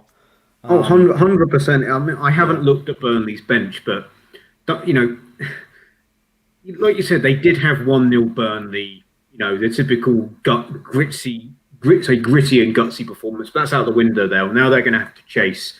Historically, as you know, I've never been comfortable with us defending. We've always folded, but there's a difference this season. That's the thing. I think so much has to be said for David Moyes. I mean, again, his in-game management. There's been games where I've walked away at halftime. I'm thinking, what is this guy doing? But there's something about his presence, having him as manager, that I think is actually just unreal. I mean, even going back to the transfers, I think he's never one that will ever play the puppet for the board as well. I mean, he always makes it kind of clear, or at least it comes out in a sense, that what he wants and what he doesn't want. And I think he's trying to take as much control as he possibly can. And it means that, one, we've got someone accountable in terms of actually how games pan out. But two, he bangs on about being defensively solid. And having that thing about you where you just don't give in and don't give up. So I think I'm so much more confident having him in than, compared to someone like Pellegrini, who almost, it seemed, was like it doesn't matter how many goals you concede as long as you score more. Whereas David Moyes just isn't like that. The problem was we weren't really scoring that many goals on the Pellegrini. Yeah. I mean, that being said, going back with one of it was only the job about another month after, but I remember Sheffield United at home I watched, and we drew 1-1, and I don't know how, because we hammered them that game. Yeah. Absolutely battered them that game, and Henderson made some ridiculous saves, granted, from Haller, Yarmolenko and Snodgrass, but then Pellegrini made an absolute disaster substitution for Anderson, who was having a quality game, and brought on, I think he brought on Fornells for Anderson. I could be wrong, though. It could have been Lanzini. And you go, sorry. He's saying that was in October, and it was like that, and it's little things, whereas Moyes, he's late with the substitutions, but unlike Pellegrini, when he changes things actually, I mean, I had a lot to say to begin with, but this season, a lot changes when he changes things. Whereas last season, it was that like Anderson, Lanzini sub, be fucking annoying. Now, if he does bring someone on, it changes things, such as, Everton away, he takes Haller or Frantonio to come run at them for 10-15 minutes. It changes things. Half-time against Villa, Antonio's not fucking fit. He's made a massive mistake rushing him back. Haller and Benrahma come on. We score within a minute. Yeah. Things do change now when he brings people. And it's pretty hypocritical for the amount of slate boys for his substitutions. And I still do think he dithers too much for substitutions. But when he does make those early changes, they do fucking change the game. Click. Yeah, exactly. What are your thoughts on Felipe Anderson, just out of curiosity? Like, I'm not trying to be Corey here, but I'm just genuinely curious because I think there's such a divide amongst the fan base. Depending on what we get him, how much we get him, I would welcome the sale, because obviously it's clear that Moyes doesn't want him and he has no confidence, provided that it's for a substantial amount of money. If we're just going to flog him for £5 million, keep him in the squad and flog him for £5 million in summer. We don't need that £5 million now. It's not going to be reinvested. And he might pop up with one performance that changes things. Just one performance that could make the difference between Europa or not, top half or not, whatever. We're such a thin squad, I only want to sell him if it's going to improve the team, i.e. it brings in some more funding for Sullivan to stop haggling over King or Dia, Yeah. He seems like such a perfect outlay. Obviously, what you said is so true. Like, all it takes is one game for someone like a Felipe Anderson and one moment. But he seems almost like, it's someone that we need, obviously, with the sale of Diangana at the moment. Someone that could actually have quite an impact later on if he does get recalled from loan from Porto. So, interesting. I mean, it's just, I don't, for example, there's a comment there from Milan Armstrong. If we're going to sell him, we bring in Armstrong.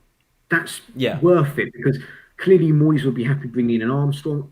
I think Armstrong's a very good player. I'm not completely sold on signing him, but I wouldn't be against signing him. Whereas if we're going to sell Anderson for £5 million to someone, and then, that goes to, financial problems, COVID, tough market, I'd rather fucking keep him for 6 more months, personally, because he might have one. West Ham would be better if we are just going to get rid of him, right?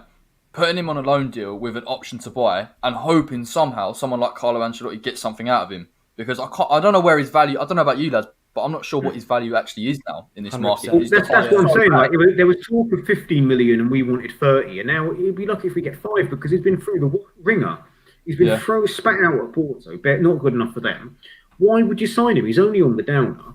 That's what I'm saying. If we're going to sell him for substantial money, like 15 million-ish, I'll take that.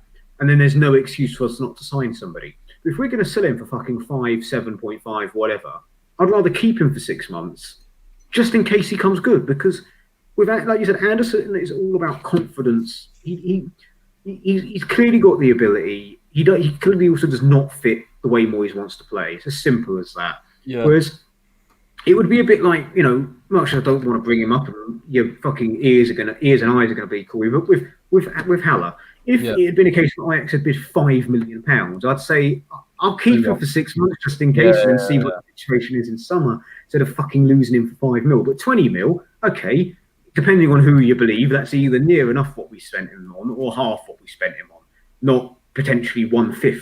So, 1/5 of what we spent, or 1/10 of what we spent on him. Whereas if Anderson, who we signed for 30 odd million plus 40 thingy, we sell him for 5 million, 7 million, like some things I've seen. Admittedly, I'm not hearing this from X, I'm just seeing this on Twitter. That's bollocks. That's absolute bollocks. Even in loaning him out somewhere, I don't really see the point of loaning him out unless they're going to buy him for substantial money at the end. If he'd gone to Porto on loan and smashed it, and we were calling him, it's a different story. But I'd rather just keep him just in case. The thing that makes me interested in that Everton link is the fact that Carlo Ancelotti feels like he can do something with him in that side, even with the decline that we've seen. So I would be actually interested to see what are you laughing at, man? Come on, it's like something like football teams in England be coming out to wrestling themes. Like Arsenal came out to Kurt Angle's theme the other night. They're coming out to Triple H's theme. It's the one where Tottenham get Darude is like the Sandstorm song on every time they score. I'm like, mate, that's so cringy, man. That always reminds me of the season 2 of Sunderland Till I Die on Netflix. I know, I want to get going. It's such a we need more ambience in it, and it just plays Sandstorm. It's like, what, for a League One side? I'm not sure it's got the same. It's the fact that we play fucking Triple H's theme and then I'm for blowing bubbles, and now I'm just picturing like fucking. I don't know, like Triple H has taken on Ray Winston at WrestleMania. Ray Winston's entrance music is going to be I'm Forever Blowing Bubbles. Like Dwight McNeil's on in the second half, by the way, lads. If you've seen. Very good. Enjoy your break. Yeah, boys. Just had a little catch up with the old man. Very no kebab. Catch up with the old man. He's very, very happy with that first half. So and he's watching the stream too. Jacob, yeah, they were. I'm from Watford, Jacob, and they were laughing. And actually, before the Stockport game, someone even said, "Well, at least Dawson's your problem now." Even then, and it's like he's our messiah at the minute. Whereas Watford fans can't believe it. They would give him to us for like 500 quid. They hate him that much, mate. Yeah, mental how much things can turn around for a player, you know. No. Come on, West Ham. Let's go. Finish this game off, please. Come on, no playing around here. So who came off? McNeil on, and I'm not sure actually. It'll probably be Gudmundsson, I would have thought. Yeah. Yeah, Brady's still on, so yeah, it makes sense. Yeah, unless it's changed the formation, which I doubt. But Brady's gone to the right hand side and McNeil to the left. Oh, careful there, Soufal. Well played. Oh shit. Oh, careful. Let's hope I don't go to the bar because I definitely saw elbows. That looked like that did actually look a bit. It looks like it could have been. That looked like the ones we didn't get against Southampton, if you remember, when Antonio got crunched. Oh yeah. Oh, I don't know. I mean, they've both gone for the ball, West Ham. That's not a pen. That's not a pen. It's not a pen. Souček's just gone straight into Dawson as well. Oh god, yeah, he's nearly knocked him out. I'm loving that your mate Luke clearly isn't watching the game. He said, "What a goal!" Not realising that it's a goal kick. Oh, go on, Pablo. Go on, son. Oh. Bless him. Bless him, yeah. I have to watch Tottenham sit behind the ball against Sheffield United this week, so beating Fulham's not for everyone, is it? Yeah, innit? You tell him, man. You tell him.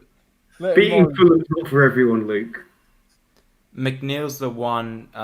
He's the one that I rate the most in terms of attacking prowess. He's one that could definitely hurt us, I think. Thank God he's playing on that left Burnley's left-hand side. Because I think Soufal will do a much better job of dealing with him than someone like Cress.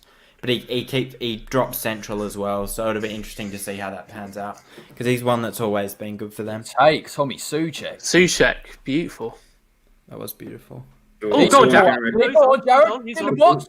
Oh, Ben Rama's in. Oh, no, what's he doing? No, he's not. I thought Benny was going to try and get in the box. That was not a good give him an option there. Yeah, that was really poor from Ben Rama. He was fully on. Oh, Benny. He just backed out. I know, Luke, it's not for everyone because we're on lockdown in COVID, you mug. Your arms are just too short to box with God right now, mate. Where are you seeing Luke from? I've not seen him in the comments. In the comments, he's just chatting shit and It's on Periscope. Charles, so if you Champions know, League, okay. we'll never think that. Well, yeah, but you're in the Europa League, so goodbye, mate. Go on. Go on, Sufi. That's a chase and a half. Oh, he's done well there, McNeil. Ooh. Fair play. Yeah, yes. We did sing that, Luke, but we did lose to Astragugu at the same time, but at least we did sing it for a couple of minutes. Don't let him wind you up, Denny. It's all right, mate. No, he's not winding me up. I'm just loving the fact that whatever attempted insult he has is just completely null and void. Living in your head rent free. Yeah.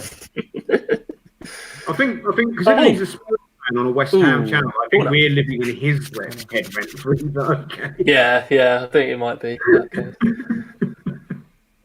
Okay. That Ben Rama, obviously, move on, but he was actually so on there. It's not even funny because he was onside because the ball was going to be played back to him, and he was literally the lone man in the box there. So I don't know what happened. He's probably expecting Mickey to be on his left, which he wasn't. Let's get the set piece going. Late runs into the box. They're all on the edge here. Hey, go on. Sushek's in my fantasy team. Sushek or Dawson to score here, please, lads. Going on Dawson. Now Dawson needs his sugary drinks. He's not doing it again, is he? I was waiting for it. I nearly commented. He's got a blood nose. What? There's always something wrong.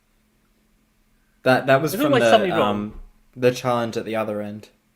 No, he's got to get off the pitch now. The Suchek one. There goes our attacking threat from this cross. Oh. Say that. Go on. Oh, unlucky. Come on. At least Fornell's had the shot. I'm happy with that. McBonner on the wing. Oh, that's beautiful from McBonner. Okay. Oh, come on. That's it. Go on. Oh, fair play, Angelo, man. Honestly. Get him on the wing. Put it in, Benny. There was no Balbuena for him to assist to, unfortunately. Oh, no. Come on, boys. Regroup. Go on, I'll get back in position. See, Cress is so central here, it's actually a joke. Fantastic. Well done. Oh, Bowen, well done, son. Oh, lucky. That's not a foul. No, I think. Yeah, we're carrying on. Yeah, we're fine. We're fine, aren't we? Yeah, God, great ball up to 4-0 there. Good, well done. Good ball. Nice press. Make a run in beyond. Go on. Go on, send him. Go. They're already back. Come on. Yeah, get in the box, Antonio. Get in the box. I prefer not to speak, Luke. Go on. Wide. Oh, I thought it was going to go wide. Go on, there we go. Okay, in the box. Mickey. Oh, it's off the line. Is it? Ben Mee knocked off the line. It would have been the weakest ball, Antonio. Jeez, man. Well won, Craig Dawson there. Boys. This is pressure, West Ham. Come on. Oh. Come on, boys. This is it. Love seeing it. Corey, you make Luke's a bit weird. He's talking about COD now. He's going about COD and Haller.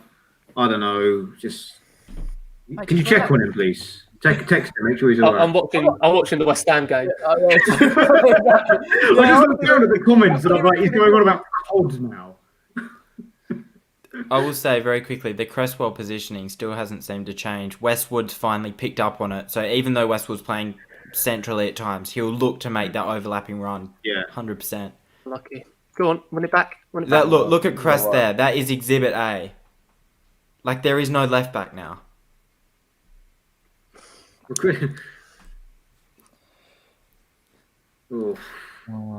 mean, it's fine when it's just Wood or someone up top, but no. Yeah, but once they decide to hold the ball up, then it's a different story.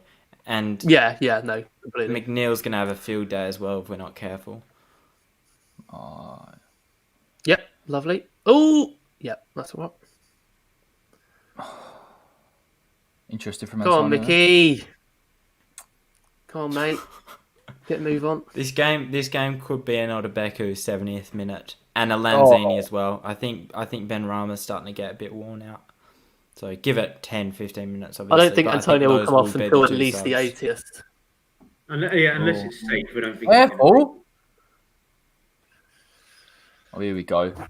No, it's all right. Well done. Good. Well played, Bonner as well.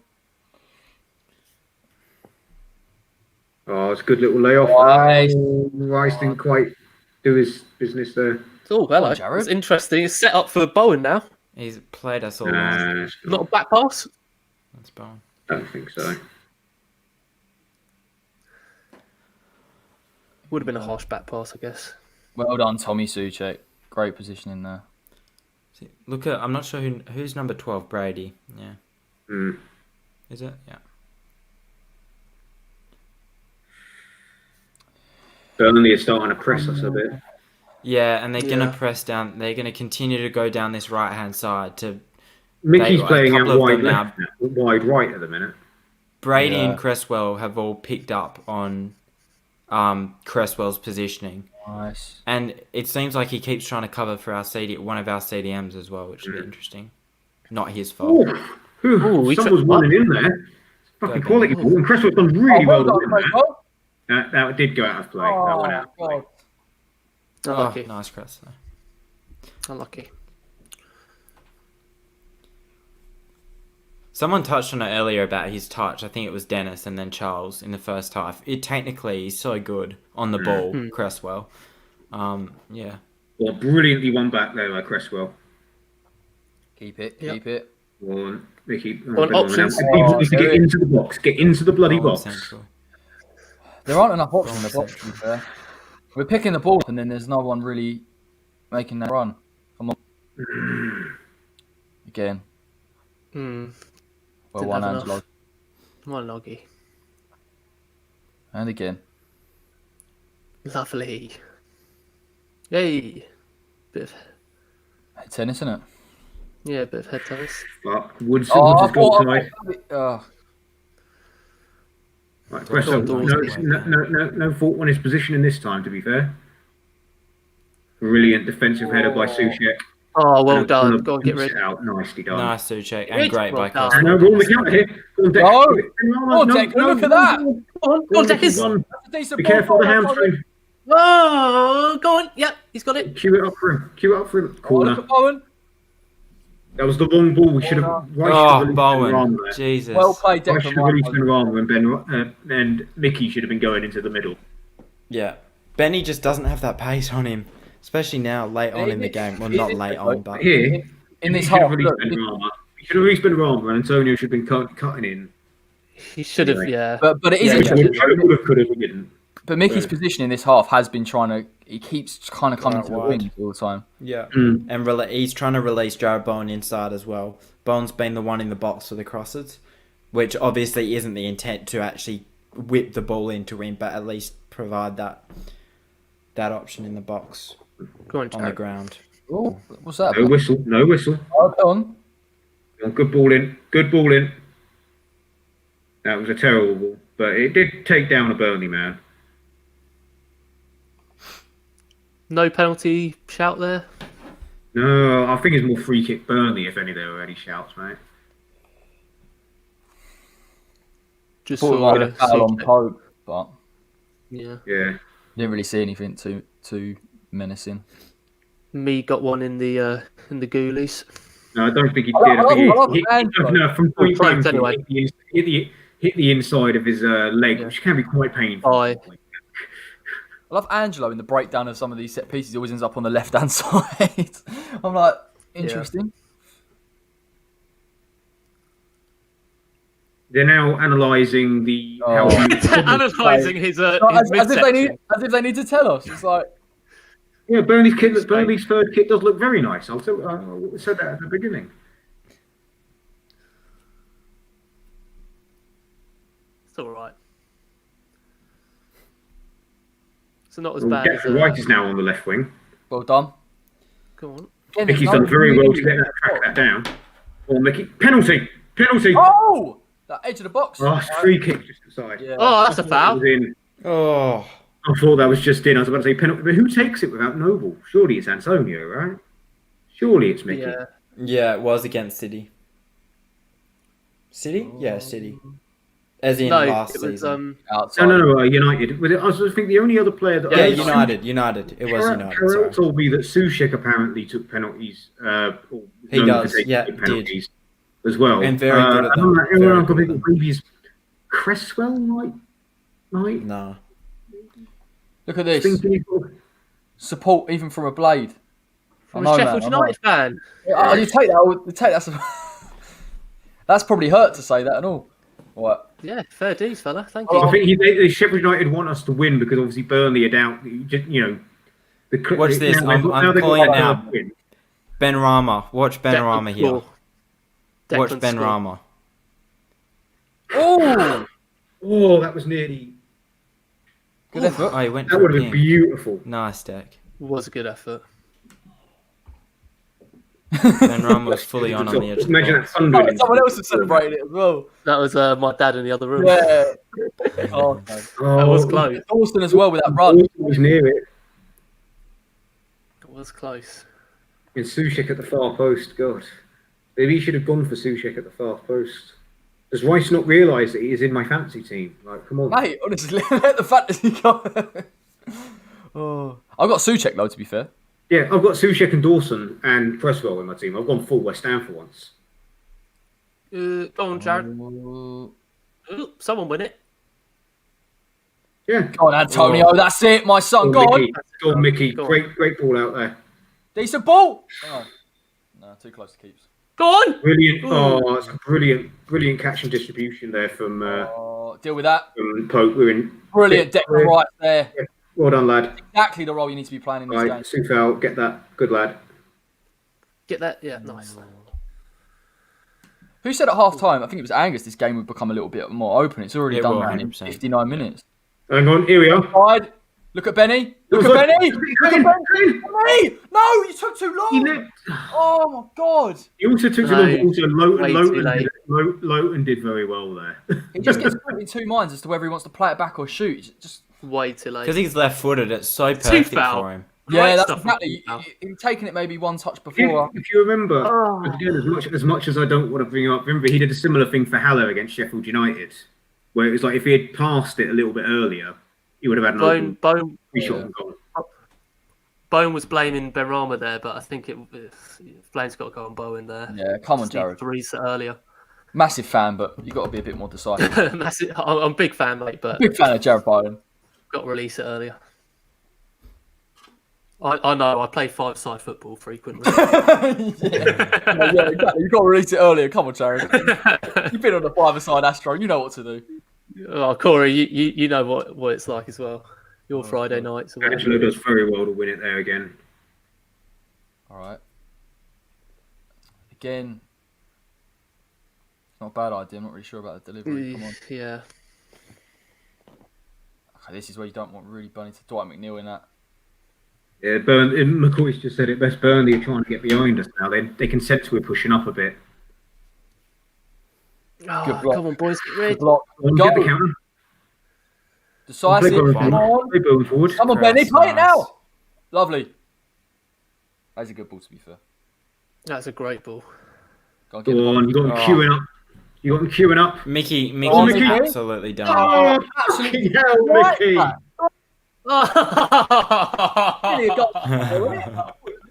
There's always one. There's always. He's got to have his. And I'm saying this at the risk, but I'm saying this actually. I think Angus will agree with me. All of a sudden, West Ham Twitter goes, "Imagine if Haller did that." Why what? Like it's just that composure. No, Angus, I'm agreeing with you on that. The amount of people fucking tweeting that. Yeah. In fairness, Alain probably would have kicked that. No, yeah, that's the thing. Alain would have buried that. Yeah. It was perfect for him. He would have moaned the whole game, and then he would again. I'm gonna touch on it, and I promise it'll be one sentence. But the goal he scored against Ajax, the way I put my tweet up, like I prefer not to speak, is again that's how much we would have needed to change for it to work for him. Oh, careful! What are you doing? That's a foul. That's a booking. Oh my God. That's a booking if ever I've fucking seen one. Yeah, he's a dirty player, old Ashley Barnes, isn't he? Come on. Got to be yellow. That's a booking if ever I've fucking seen. Got to be yellow. To be fair though, Dennis, the defending for Haler's goal for Ajax was shocking. Poor. But in saying that, it was no worse than Antonio's goal in this game. Yeah, exactly. The point of my kicks, I did have a couple of people DM me and go, ooh. I was like, the point was, my point with Haller is that too much would have needed to change for it to work. And if that's a bit nasty. You put him in a setup that works, he scores.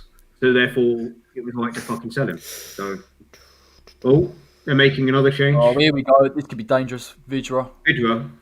Yeah, similar ish player. Again, to Barnes I think this is. You can tell whether Leslie's watched or not because I don't know anyone that's a bigger mark for Mitic Vidra than Leslie. She thinks this guy's money.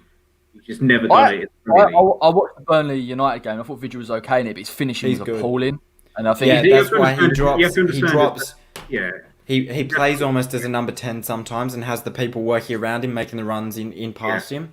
So he's more of like your centre forward than striker. He's had 3 good seasons. Good. Look at the run. Two of them have been at Watford. So that's why Watford fans think this guy is mustard. Declan joining the attack. What a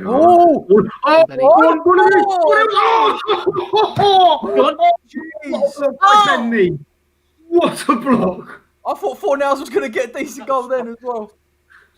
I was about to shout he's going to hit the post, and then Ben Mee sticks a leg out. This is why I think Ben Mee's. I think it was Ben Mee. No. Sorry, it's low to it. But from the angle it looked like it was Ben Mee just flicking his leg up. If you watch the replay, from the angle I saw it, I thought it came from Ben Mee just flicking his leg out. That was struck so well. God, yeah, it was. Go on, Chris. Perfect positioning. We might regret not taking some of these chances. Craig Dawson running here would be lovely. I didn't even beat the first man. I hate crosses like that. Go on, Pablo. Well done. Oh, Pablo, good dummy. Oh, good ball in. Oh, fucking hell, that was shocking. Well, one. Keep the ball. Keep the ball again.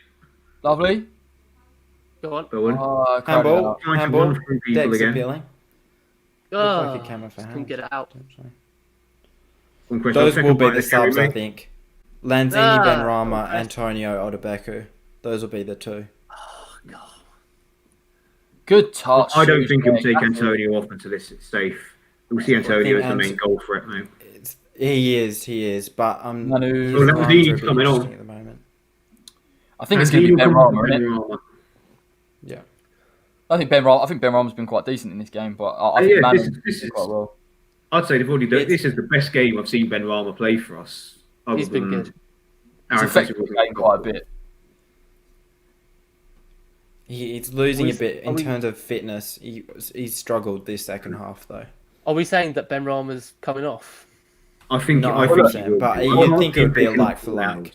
Fornals is playing quite central at the moment, and Benny's just. Fornals will stay surely for the defensive. Yeah, I can't see it'll be Benrahma. Yeah, it'll be Benrahma or someone like it won't be Antonio. That is a good tackle. The second option. Play Bowen central. Well done, Fornals. Played advantage. Good. Hold the play up.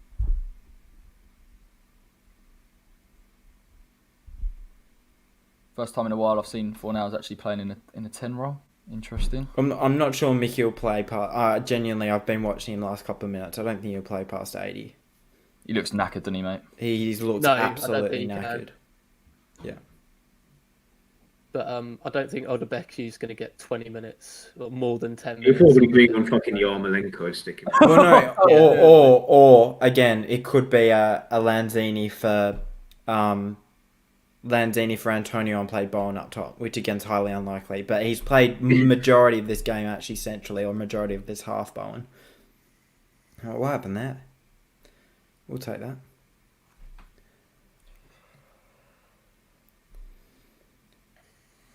You know, with Mickey as well, regardless of how he's feeling, there's no chance that he's going to actually try and drop off and like change his game style. He's just going to keep running and running and running, and that's where he becomes an injury threat. Even. Oh, we're going. Well, look at that! Oh, he's powering through. Oh, he's gone out of play. Honestly, ball in behind there, Antonio. Oh, here we are. I couldn't see the name on the board. Benrahma. Yeah, it's Benrahma. Yeah, it's Benrahma. Come on, mate. It's unfortunate. I don't think he deserves to be taken off, but he's done well. It's just to be fair, he did look like he's lacking a bit of fitness. Yeah, he does look. I think also with someone like Manu that you can bring on that has looked sharp at times this season, it makes sense really. And it's perfect. I like Lanzini coming on. Absolutely perfect. He'll have that freedom to roam centrally and be quite attacking as well. Because he's got Fornals in the team. So We'll just like one goal here just to settle it down. To be fair, it does scream Lanzini goal involvement. This is the perfect next couple of 20 minutes for him because the position and who he's playing with works well. Come on, boys. Well done, Angelo. I'll take that. Fucking hell. Innit? It was a bit. On Lanzini Well done, Manu. from the ball. Oh, 4-0's nearly. Oh, that was close. Done well. Right. Oh, that's not bad, Declan. Go on, Jared. Jared's got this. Jared's got this. Shoot. Oh, no. Oh. Sorry, I got excited. Yeah! Oh! It's Sterling for England all over again, isn't it? You think it's him? Like, no, it's not. My dad in the next room just screaming. That's a great take from Jared Bowen. Oh, God. Yeah. I thought I was in. I thought it was in. With his right foot as well. He has a right foot.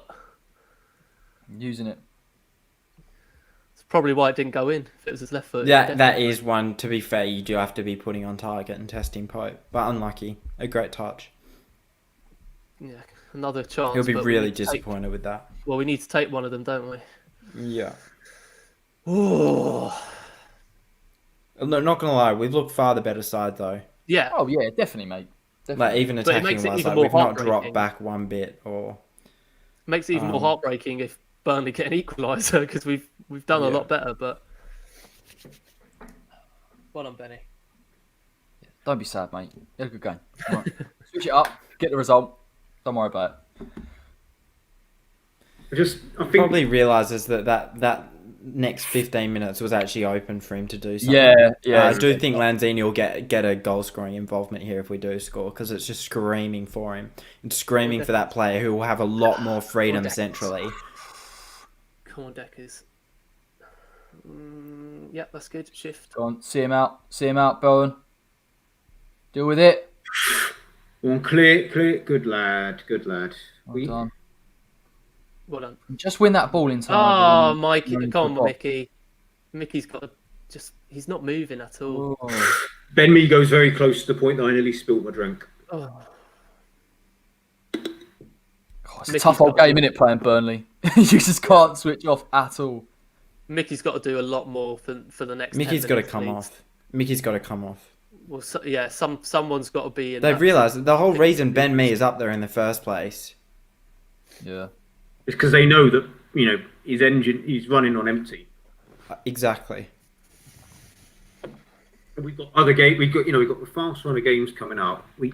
Again, the difference 10 minutes can make. Oh, here we are. Jenny Rodriguez is coming on.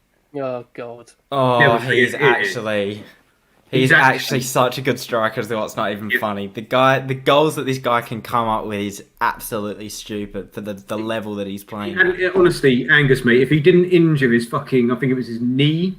It's crucial. Oh, Dawson gives away a stupid corner. Yeah, I agree. He was playing for Stupid Southampton, corner. wasn't he? He's fantastic. If Rodriguez didn't do his ACL for Southampton in the 13-14 season, he'd be twice the player, and he'd probably be playing at a top club.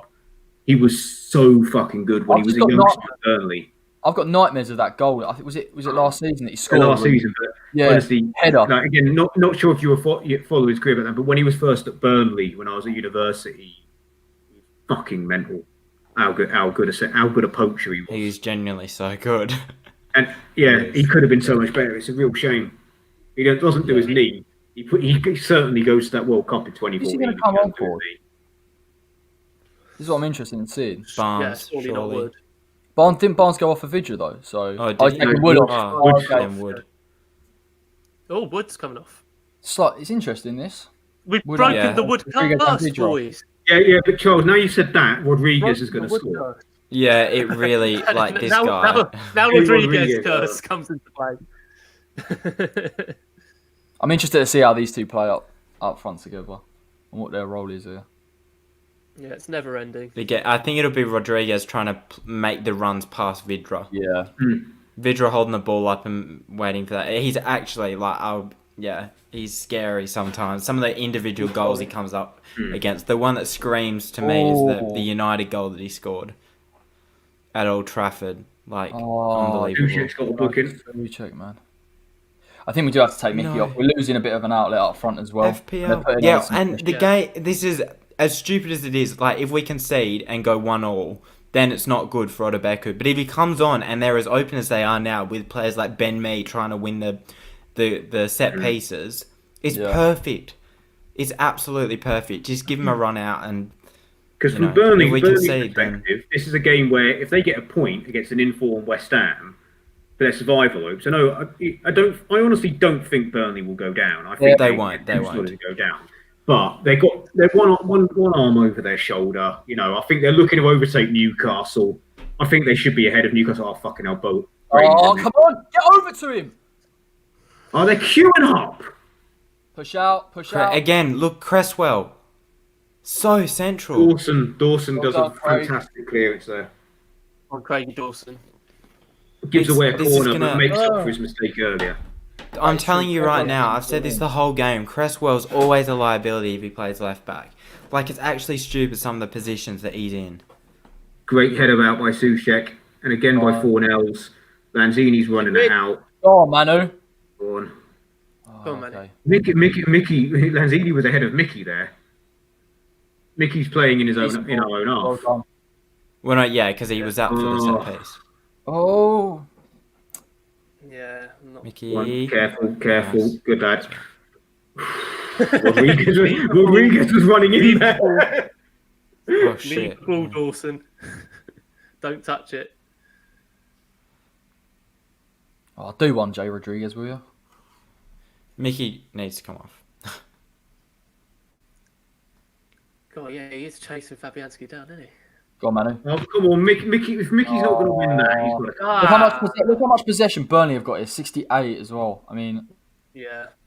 We need to try and get on the ball and definitely coming back. We're looking leggy. Lanzini, that's such rubbish. And we got another game in 3 days.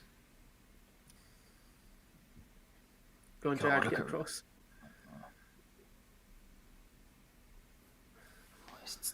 Fabianski's got that. Good lads. Well done. Well done, Fab. God, this is tense, man. This is a real tense game. Yep.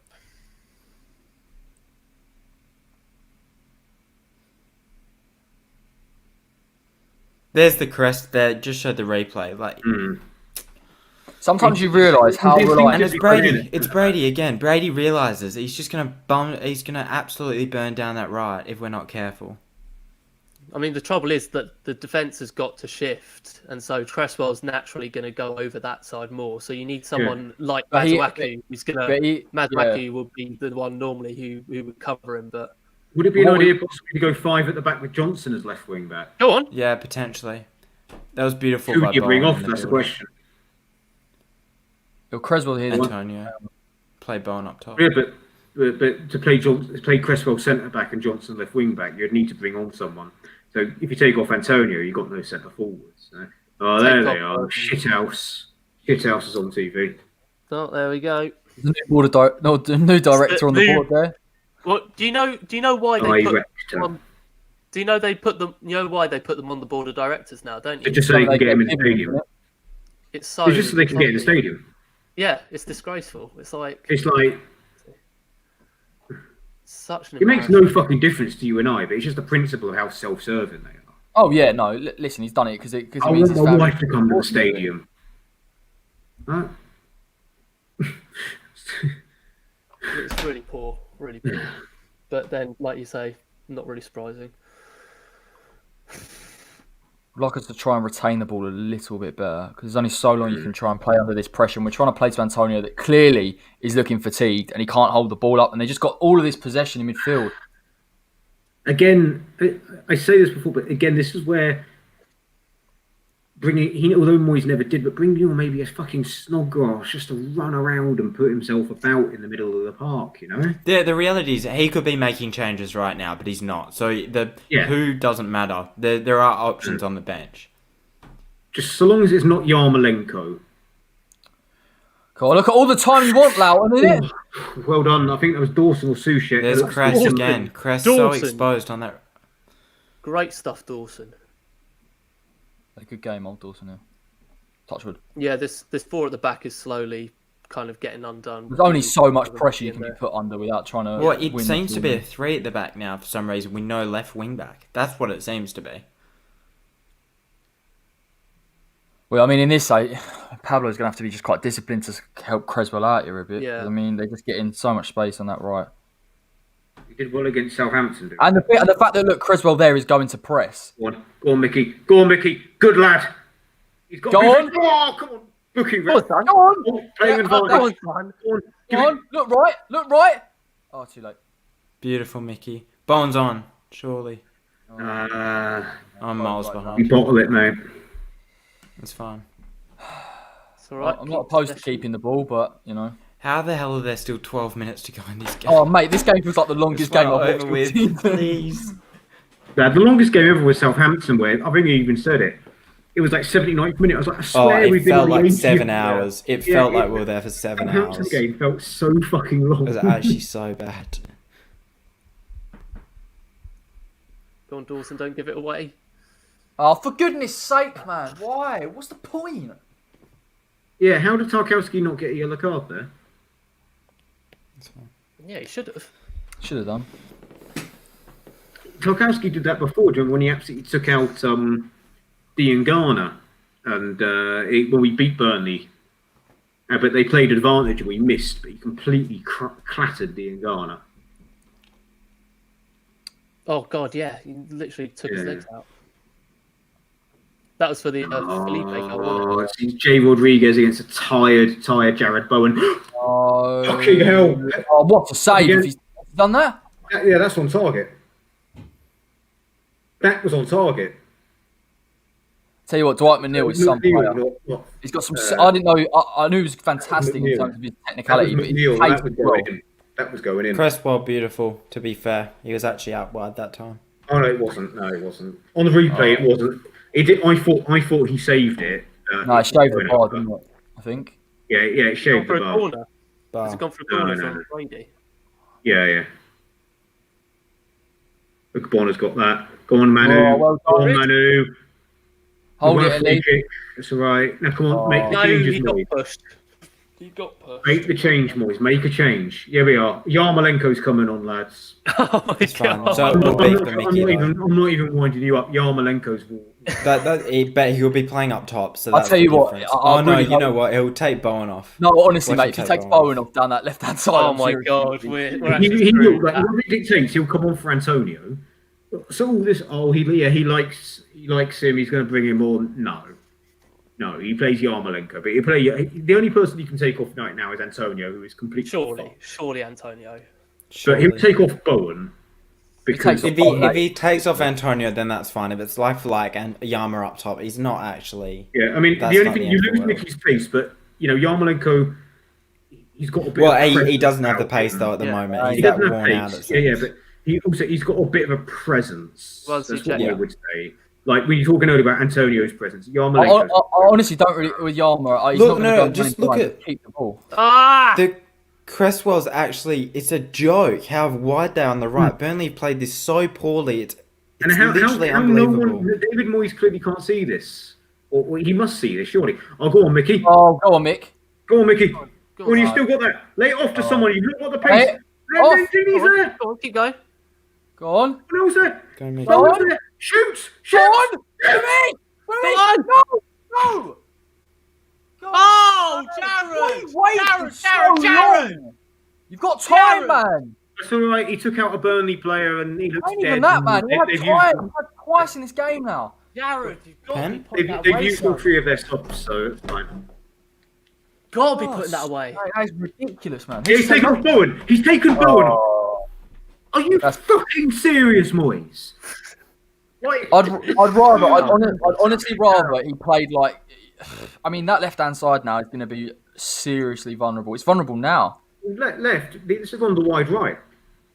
This is on wide right. Why is he? Oh yeah, that's what I meant down the Burnley left though. That's a bit of a dodgy decision, to be fair. I mean, it was a bad. He should The have only taken thing- that chance, but he doesn't deserve to get taken I off. just hope we score from this corner because it's probably the last chance we're going to have Yeah. now. God.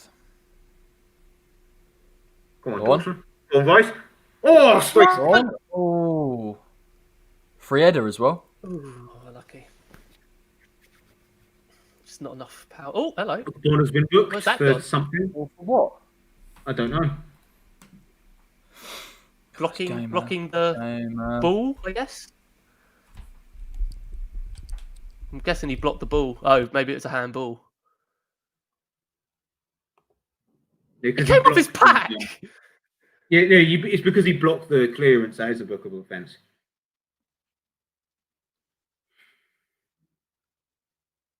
God, this is so stressful. That shouldn't be a block. That shouldn't be a bookable offence, surely.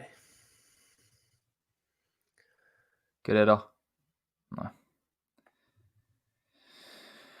Oh God, we're going to be inundated with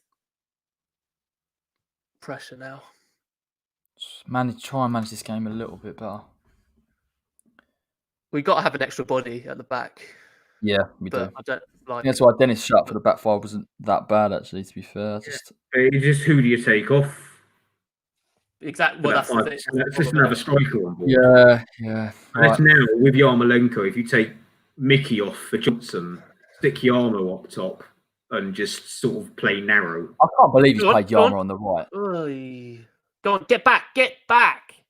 Look how much space there is. Fornells is honestly playing a mix between holding mid and left wing back. Like Cresswell's actually there. That's good. Oh, but he needed to get on the wing. No. Well done, Craig. Again, go on. Oh, Dawson, that's not a good They're goal. going to shoot it. Good lads. We got it out there. We got it out. Oh, he goes straight to Tarkowski. Oh my God, I can't take this. 6 more minutes plus. Well, Manny, good pressure. Time for ridiculous. Tarkowski is just absolutely skinned Lanzini. He has actually. He has. He did. He's decent on the ball. I think Angus wants to let him back in. Where is he? Is he actually going to pop up? Yeah, he's back. He's backstage, mate. There we are. Sorry, boys. I'm back. I was watching the game. Right. I just saw the private chat go and saw that Angus was gone, so I added 2 and 2 that he was he had an escape. Oh God! Oh, can't well defended. Oh God! I don't know how that didn't go. Rodriguez gets a leg to that. That's 1-1, but it's a goal kick somehow. I don't know how that hasn't gone in. I mean, this happened last season. Allow them to get deliveries in from wide areas. It's just like, just basic. Got very fortunate there. I think Fabianski just about had that covered, but it's pretty close. It's pretty close. Jesus, that would be so West Ham to concede that way after literally. Oh man, can you imagine? Oh, and him as well. I've set up my fantasy team to clean sheets, so come on. Bang on about the world easy scores, only to go and do something like that.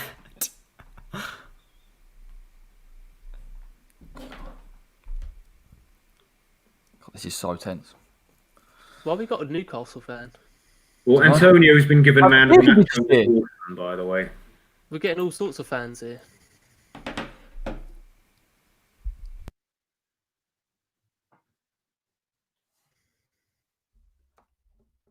Yes, in Bruce we trust.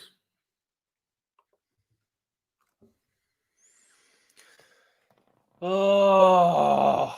Do you know what? It's interesting to see. I know Mickey did look good in the first half, but he has looked leggy in the second, and again he has just left him for the full 90.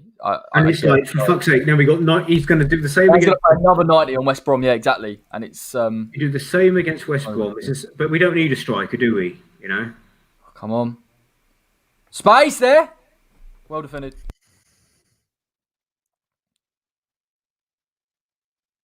God, come on.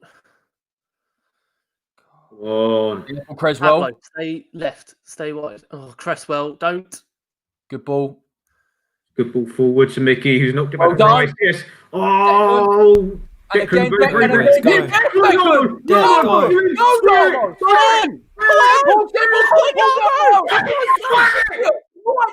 Right there! Oh no!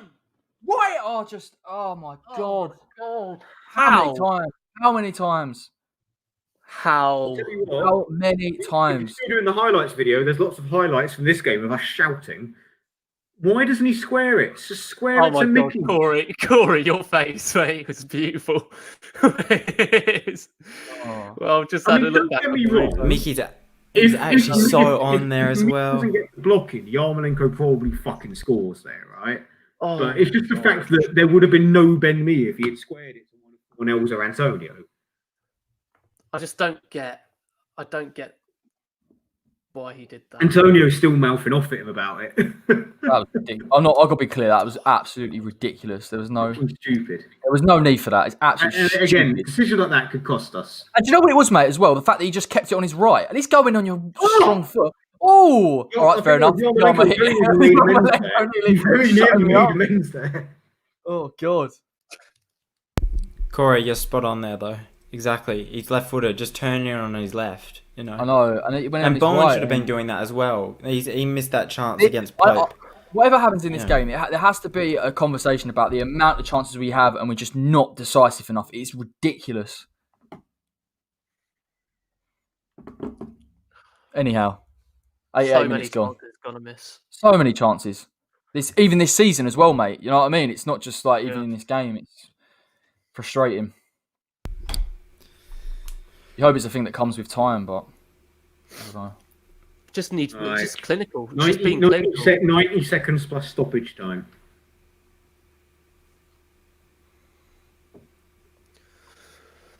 Talk about we have possession. We have possession. It'll be 3 or 4 minutes. It'll be 5 or 6, mate. Yeah, probably, knowing us. There's been no goals. There's been 6 substitutions. It'll be like 4 minutes or too long to get off the field. Dawson's blood knows that accounts for 6 of the 7. So, to be fair, that actually probably caused about 20 seconds of stoppage. But yeah, we've still got a substitute. Just fucking take Mickey off. It's not going to happen, mate. And he's going to play him in for a full 90, and it's just going to keep going. Take your time, Chris. Take your time. Be interesting to see what the stoppage time is here. I'm going for 4 minutes. Yeah, say 4 as well. No, I can be 5. We wouldn't be too worried if, Yarmolenko had fucking squared it. Oh, yeah, exactly. Oh. You know how many people can say that about Aaron Bowen, Ben Rahman not getting in the box. Here we are. Here we go. Everyone's looking at him. Yeah, go on, mate. 4. Oh, get in there. We've won the bingo. Yeah. There we go. 4 minutes. Still not comfortable with 4 minutes at a time, man. No, absolutely not. We've got the ball in a decent position. Go on, Cresswell. Go on. Good ball in, mate. No one really... I'll just hold it. I'll just hold it. It's fine. He put a cross in. Yarmolenko's going to... Go on, Yarmo. He's being held there, surely, man. Win it. You've got to just foul him. Wait, ref? That's a fucking free kick to us, surely. Oh, hello. The fucker was holding Yarmolenko's leg.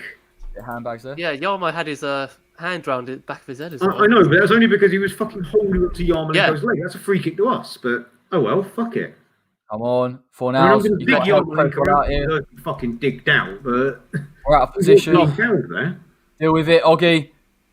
Send him wide. Come, boys. Oh no! Don't. Deal with it. No! Oh, good tackle, Tommy Souček. Jesus, we can't take this for 4 minutes. Never at the end of it if Vidra fucking scores today. God, nearly did, man. Last stitch tackles all over the place today. I think it was quite unintentional by Souček as well. It's just his leg kind of got stuck there, and that was it. Well done, Suchi. Hello, Ian. G'day, Ian. Hello, Ian. Ian? No, don't go too far. Oh, hello, Ian. Hi, Ian. Drop a like. Hope you're doing well, mate. Shamelessly plugging it. That's got to do it, man. Come on. 2 minutes to go. Come on, West Ham. Don't go too far. Don't go too far. No, don't lose possession. Come on. Oh, jeez. Come on, boys. One. Oh. There we are. That's right. Goal kick. Super Fabs. You're going to take your time. Oh, thank God. Jesus Christ. Thank God he missed that. Eric Peters being really nice and just handled Peters and Yama fully left him as well. Fully left him. A good tracking back originally, to be fair. Really good tracking back. Yarmolenko shoved him off the ball there and got away. Yeah, exactly. If I'm honest. I'll take that. Come on. 90 seconds. Come on, boys. Talkers, but get away with it. Be sensible. We'll take that. We'll take that. All right, okay. Come on, Mickey. Oh, Mick. Mickey's won us a throw-in. Oh, fine line. We will take that all day long. It's handball. 1 minute left. We'll take it.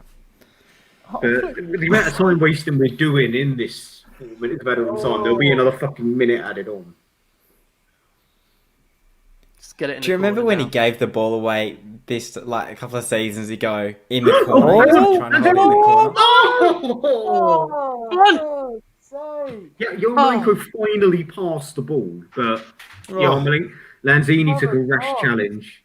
30 seconds left, goal kick. Oh my god. Yeah, do you remember when he gave the ball away and they went up the other end and scored? I'll never forget that. Just don't say anything. He did the same thing against Arsenal, mate. It's nothing special. Go on, we won the ball back. Cresswell. That's it. Go long, Chris. Diop is on the touchline. Don't know why. Yeah, I think it's a bit too late for that. Go on. Go. It is he's on. Surely 2-0. Come on. No. Pablo, don't lose it there. Yeah, well done. It's all right. Full time, we won. Yes! Yes! Yeah, we beat Burnley. 2-1 Burnley. I'm loving it. Michael Antonio is collapsed on the floor. Michael Antonio. He's back up on his feet. I mean, let's be like after the first half, I've dobbed myself in, and Dennis, you're bang on, mate. You said don't count your eggs before they've hatched. Quite rightly, we gave Burnley so much possession in that second half, and despite that, with them having possession, we did break on a number of occasions. We didn't take our chances, which is massively frustrating. They made it super stressful, but at the end of the day, we've got 3 points. We've gone 8th. Fantastic, lads. Immediate thoughts on that incredibly stressful 90 minutes. Well, we won 1-0, and we have not conceded a goal where Craig Dawson has played. Still. Oh my God, that's another clean sheet. 4 clean sheets for Craig Dawson, but it could have been 2 or 3 if fucking Bowen had more composure, or if Yarmolenko had part squared it. But yeah. But I'm thinking about my fantasy football points. I'm happy. So, Charles. Yeah, just solid win. I mean, that's the kind of shithouse performance you got to put in against Burnley, and Antonio getting the early goal helped us out a lot, but stressful in the second half. But defensively, we were pretty resolute, pretty solid all the way through. So, solid 3 points. I think we deserve it. God, it was so stressful. In the first half, we did play the game plan exactly how we should have played it. And I think there was an element of fatigue that came in. And to be fair to Burnley, they did try and press us a little bit more. But we were having so much possession. And I guess you're right, Charles. We were resolute in defence. I thought Craig Dawson, whilst I dig him out most weeks, had a really good game and did the job. Angus, thoughts on that, mate? Oh, massive win against a side that didn't deliver today, but are incredibly hard to break down. We scored probably a dodgy goal that Sebastian Haller fans would be saying, anyone will tap in, which is true, and Mickey got lucky there. But he put it away. I think we were the better team. We didn't take our chances, but we were the better team throughout. Good starting 11. Showed intent the whole game as well. Not once did we drop back and let them push up. And you think about West Ham a couple of seasons ago, that is a West Ham that would have conceded to the Fulham penalty. The Sheffield United goal would have gone in, and we would have conceded late on here. So the points that we are picking up against the teams that we are picking them up against are absolutely crucial, especially in January, and massive, absolutely massive. To go and do what we did at Everton and to back it up today, absolutely amazing. And to be fair, Craig Dawson, not my man of the match by any means or whatever, but it was perfect from him as well, providing that physical battle to the likes of Wood and to Barnes, who absolutely love to literally the way that they score their goals is by pushing the defenses and causing havoc. And Dawson was having none of it. In fact, he was providing it the other way. And yeah, I thought it was absolutely perfect. Obviously, take our chances next time, but it was, mate, honestly, we dominated. We dominated. We'll pick the bones of that. I actually think Declan Rice and Souček as well. We saw at times Barnes dropping deep. Was unreal. Their positioning was fantastic. Souček in the box as well. Exactly what we need. And I think they have been massively crucial this season in getting those 1-0 wins because of their work rate. Yeah, 100%. Yeah, I mean, again, last season's gone by, we would have caved in that game, but we held on. As I said, at half-time, we're a lot more defensively resolute than we have been in many years.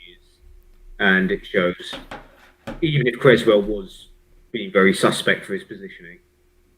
Yeah, and I think also someone in the comments brought up the fact that we're, definitely not being clinical enough, and the two big moments from Bowen and Yarmolenko where we should have been either A, more clinical, or B, should have passed it over to another player. But I'm hoping, I'm not going to say all the problems are going to go away with signing someone like Dia, but hopefully signing someone like him and getting more players like him to finish those sort of chances will help us out in the long term. But we need to be taking. That game we could have easily won by 3 goals at least.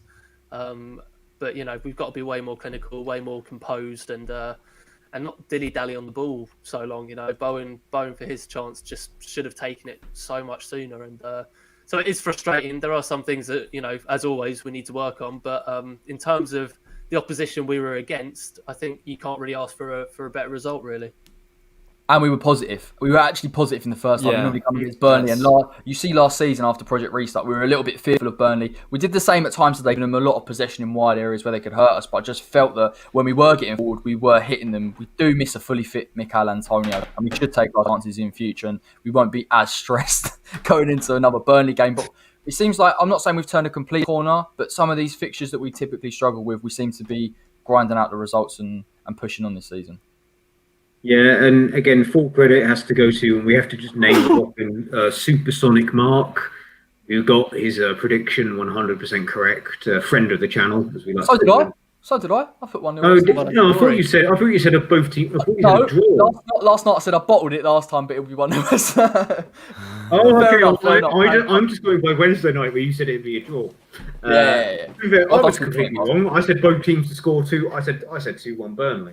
But, I'm happy to be wrong. My fantasy team are happy we're wrong as well. So in Craig Dawson we trust.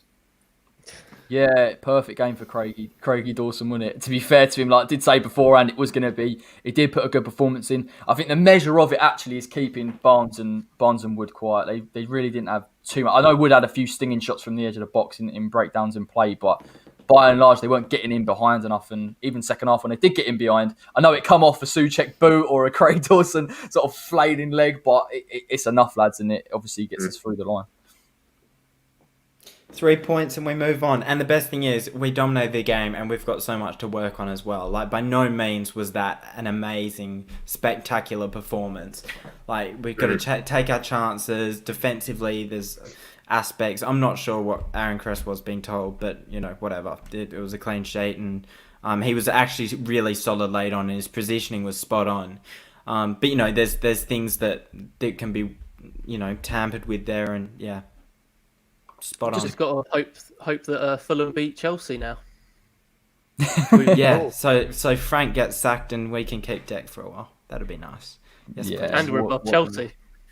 We're above them anyway. Yeah, exactly. Why do you want to make a backward step?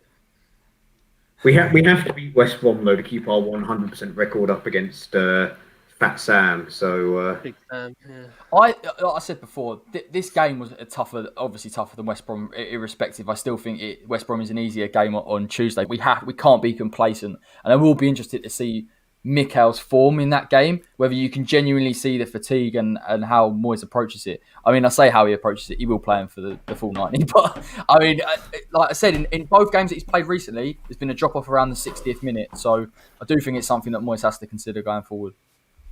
It's just the fact that we hear it all week. Oh, he's a big fan of our young forwards. He's a big fan. Still plays Mickey for 90 minutes. If it was up to David Moyes, I think David Moyes' wet dream would be to have the Football Manager editor tool and just make Mickey Antonio 100% fit, and when he's not match fit, every time before every game, because it's like he just doesn't like making that substitution, and it was quite clear that Mickey, he needed to come off, and also, he didn't. I don't think it would have made an awful lot of difference to the final score, final result if it really. That last 15, 20 minutes, his presence, his running around didn't really make too much of a difference. And that is so he only made 2 substitutions, although he had Diop on the sidelines. And if he was going to bring Diop on to go 5 at the back or whatever, I should have put him on a lot fucking soon. So still big question marks over Moyes' decisions of making substitutions when we're ahead like that. So. Yeah, and obviously, as Simon says, we're coming up against Fat Sam on Tuesday. Simon definitely has no conflict of interest as to why he would. He loves it. Channel. What are you talking about? No conflict of interest as to why you might. I'm his least favourite aspect of it. Yeah, to be fair, that's it. We should have a West Ham way get the parents on, even though my mum does a sport. Oh God! Follow football, so she would just be like, "How do I do the stream?" That's so even though what video, but yeah. I mean, oh God! Just wanted to say you have a triple captain on Creswell. Interesting. Great I do like West to live Brom double dangerously. game week. 2 clean sheets. Yeah. Could be on 36 points there with a triple. God, right. I'm going to... do you know what? I'm actually exhausted. Emotionally exhausted from that whole game. It was such a tense experience. But we did get the 3 points. Come on, you Irons. We are 8th in the league. We'll roll on to Tuesday with a lot of confidence against Big Sam and Bobby Snodgrass. So it will be interesting to come up against him as well. Thank you so much for joining, everybody. Drop a like on the stream before you leave. Check all these guys' social medias out. They, of course, return for all of the Watchalongs. Watchalong again on Tuesday. Slightly earlier, I believe, than it normally is. So later. 5. Later, but earlier than normal is what I mean. So join us then. Yeah. Post-match reaction out very, very shortly. I've managed to get hold of an opposition match reaction as well. So I'm sure it'll be interesting to chew the fat on that one. And until next time, come on, you Irons. 8th in the league.